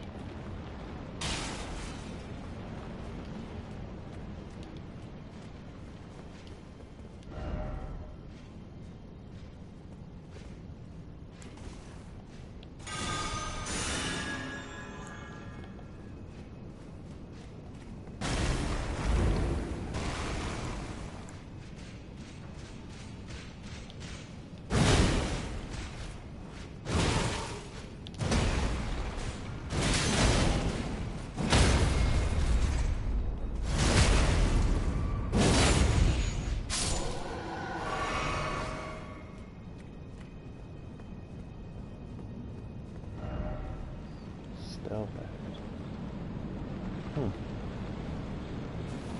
Dark in here.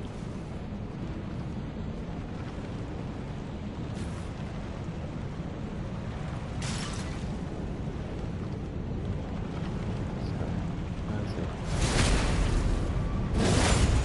These power stacks. Oh shit. Oh, okay. That's that.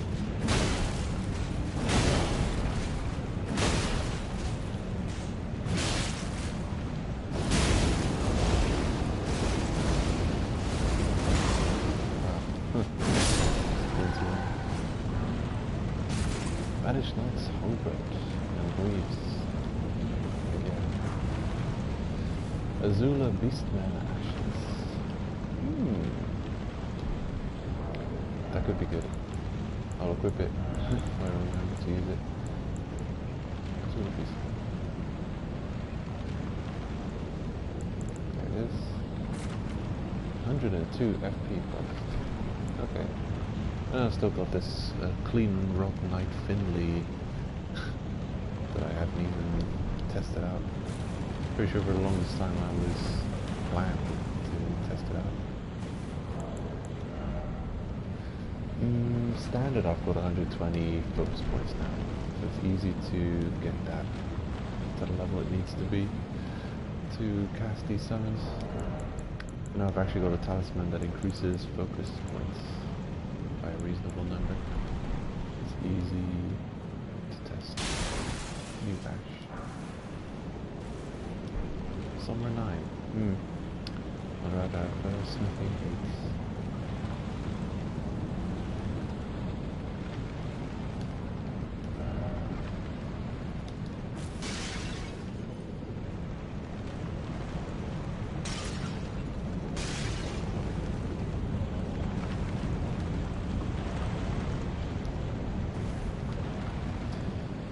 It continues.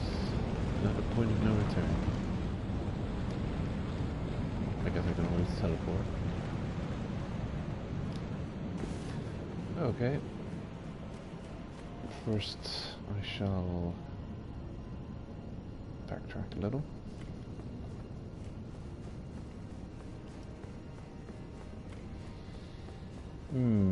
How do we get down here? Yes. Okay.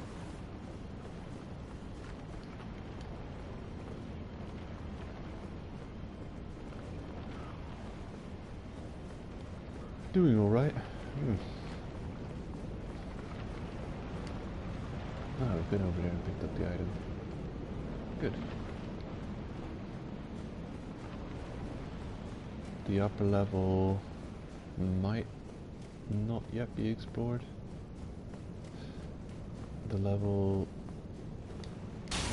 next to the most recent meeting place. No ahead. Checkpoint ahead, therefore try jump.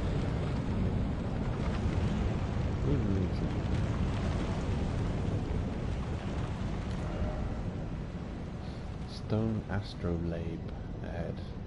By the way, no stone astrolabe ahead. Was everyone being so weird? No hidden path. There's all no ahead. Prawn ahead.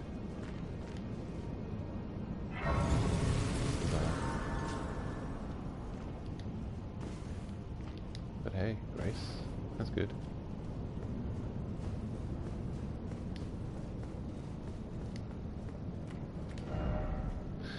Oh, there's something here.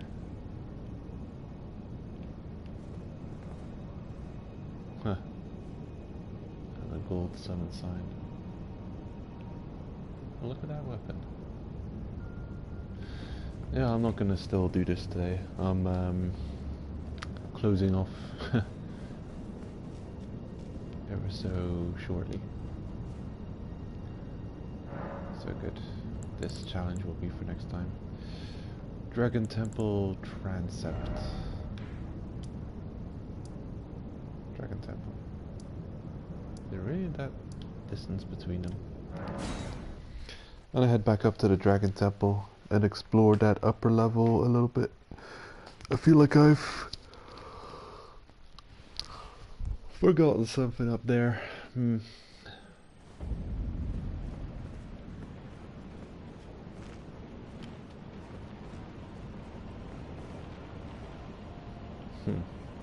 The ambush. Sneaky, sneaky.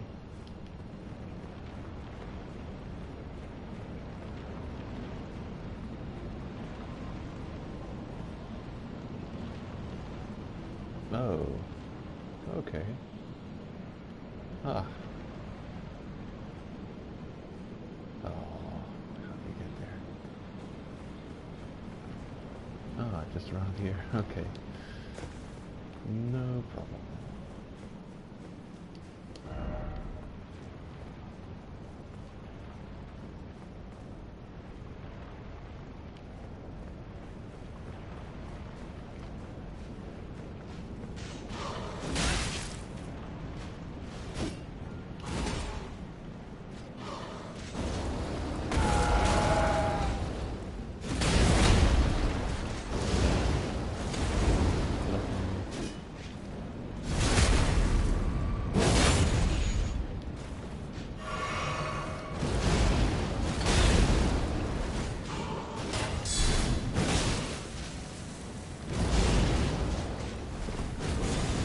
Whoa.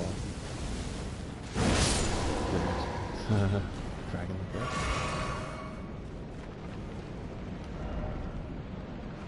Oh god.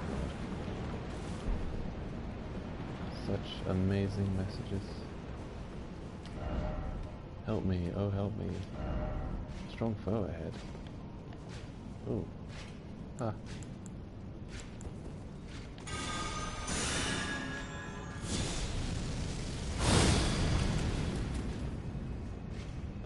Dum. Oh shit. Oh. Forget it. No problem. Nope.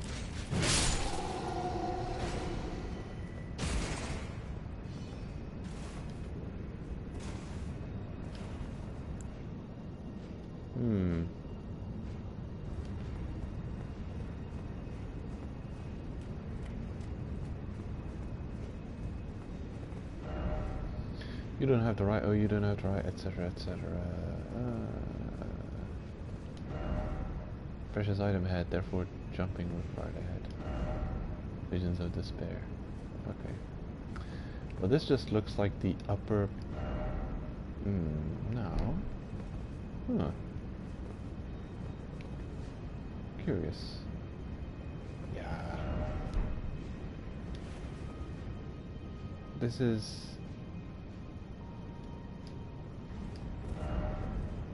And there, yeah, entrance.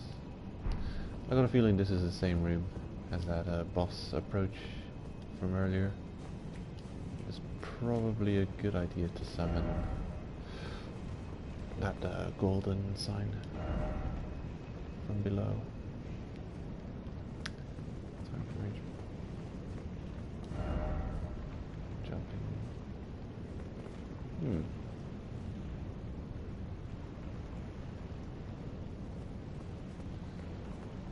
Well, oh wow, that's an awesome looking scene. Look at that guy.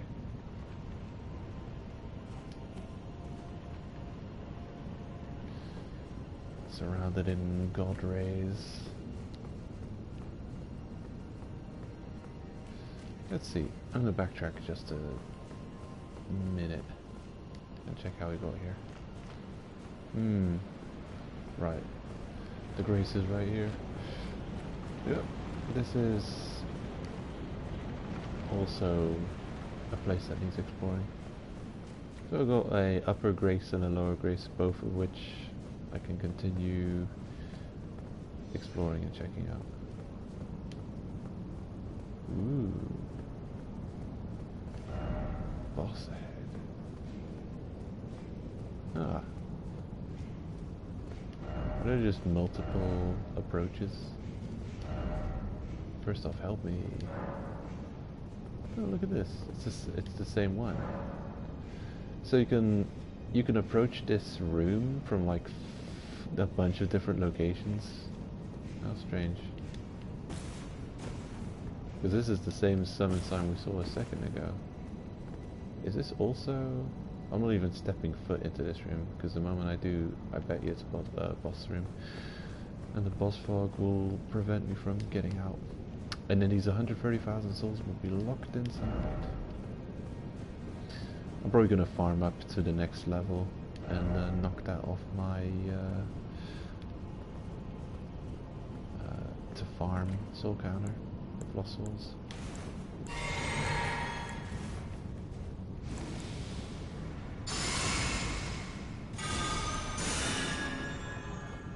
Hello? Good job.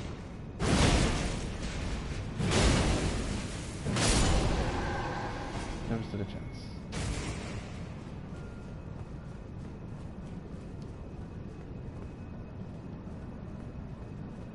Oh. Ooh.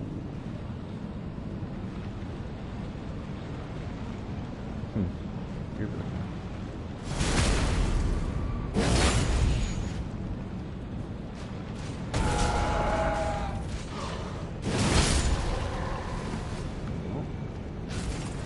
Dead. Ugh. Disgusting. Stone sword keys. I'll add it to the pile.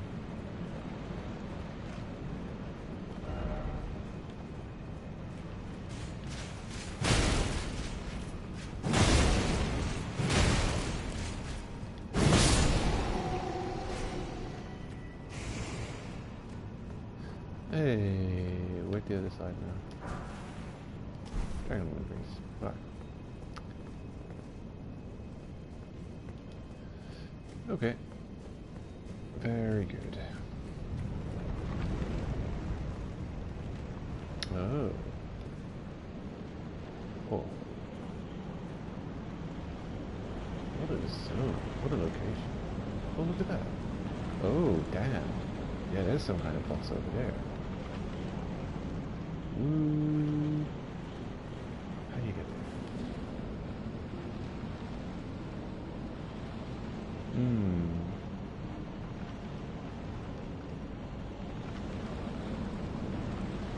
That looks like a big deal boss area.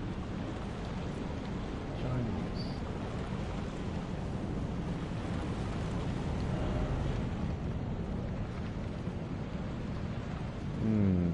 No idea how to reach that place then. Huh.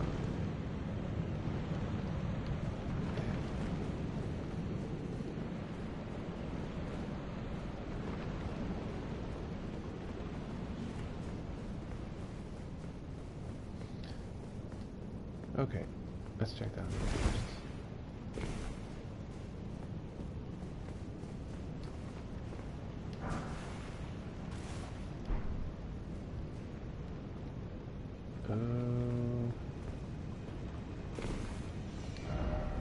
On the brink ahead.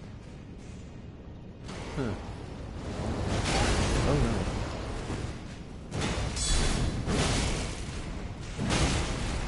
Move out of my face.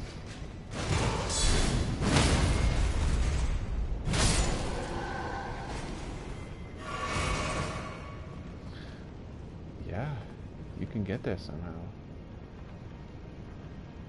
Yeah, this is Castle in the Sky vibes. Ah, right. Boss room. Same boss room that you can approach this boss room from like 6 different angles. It's bizarre. Oh, wait a minute. Is this also boss room? I don't think so. No. Open.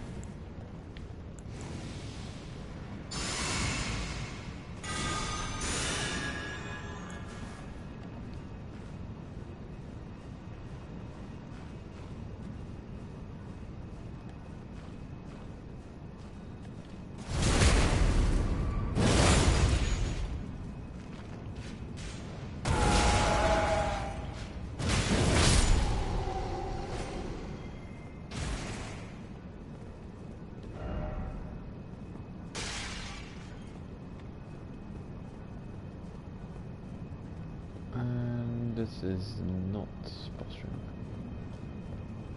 This is also approach. Yep, and there's the sign. Okay. But you can also approach it from the bonfire on the other side. Curious. There's a bunch of Dragon Man graves, like a crypt.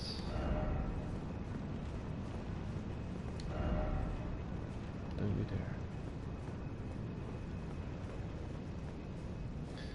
Okay, I think we've fully explored the location. There's only one real place left to go, and that's the boss fight. That you can approach from 50 different angles. And in that place. How we get there? No idea. Okay, not exactly sure. Besides the boss room, where you can go, it might be a funnel. You have to go through the boss room to make progress. That might be the case. Very close to leveling up.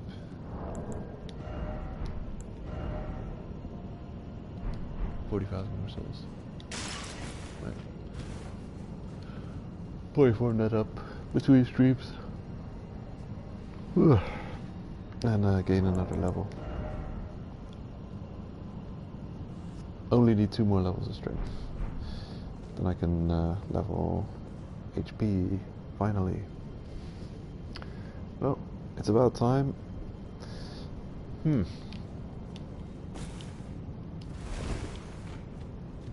Yeah. We're getting stuff done.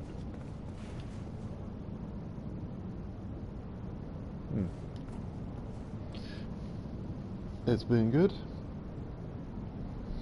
Thanks for joining, and see you next time. Hey!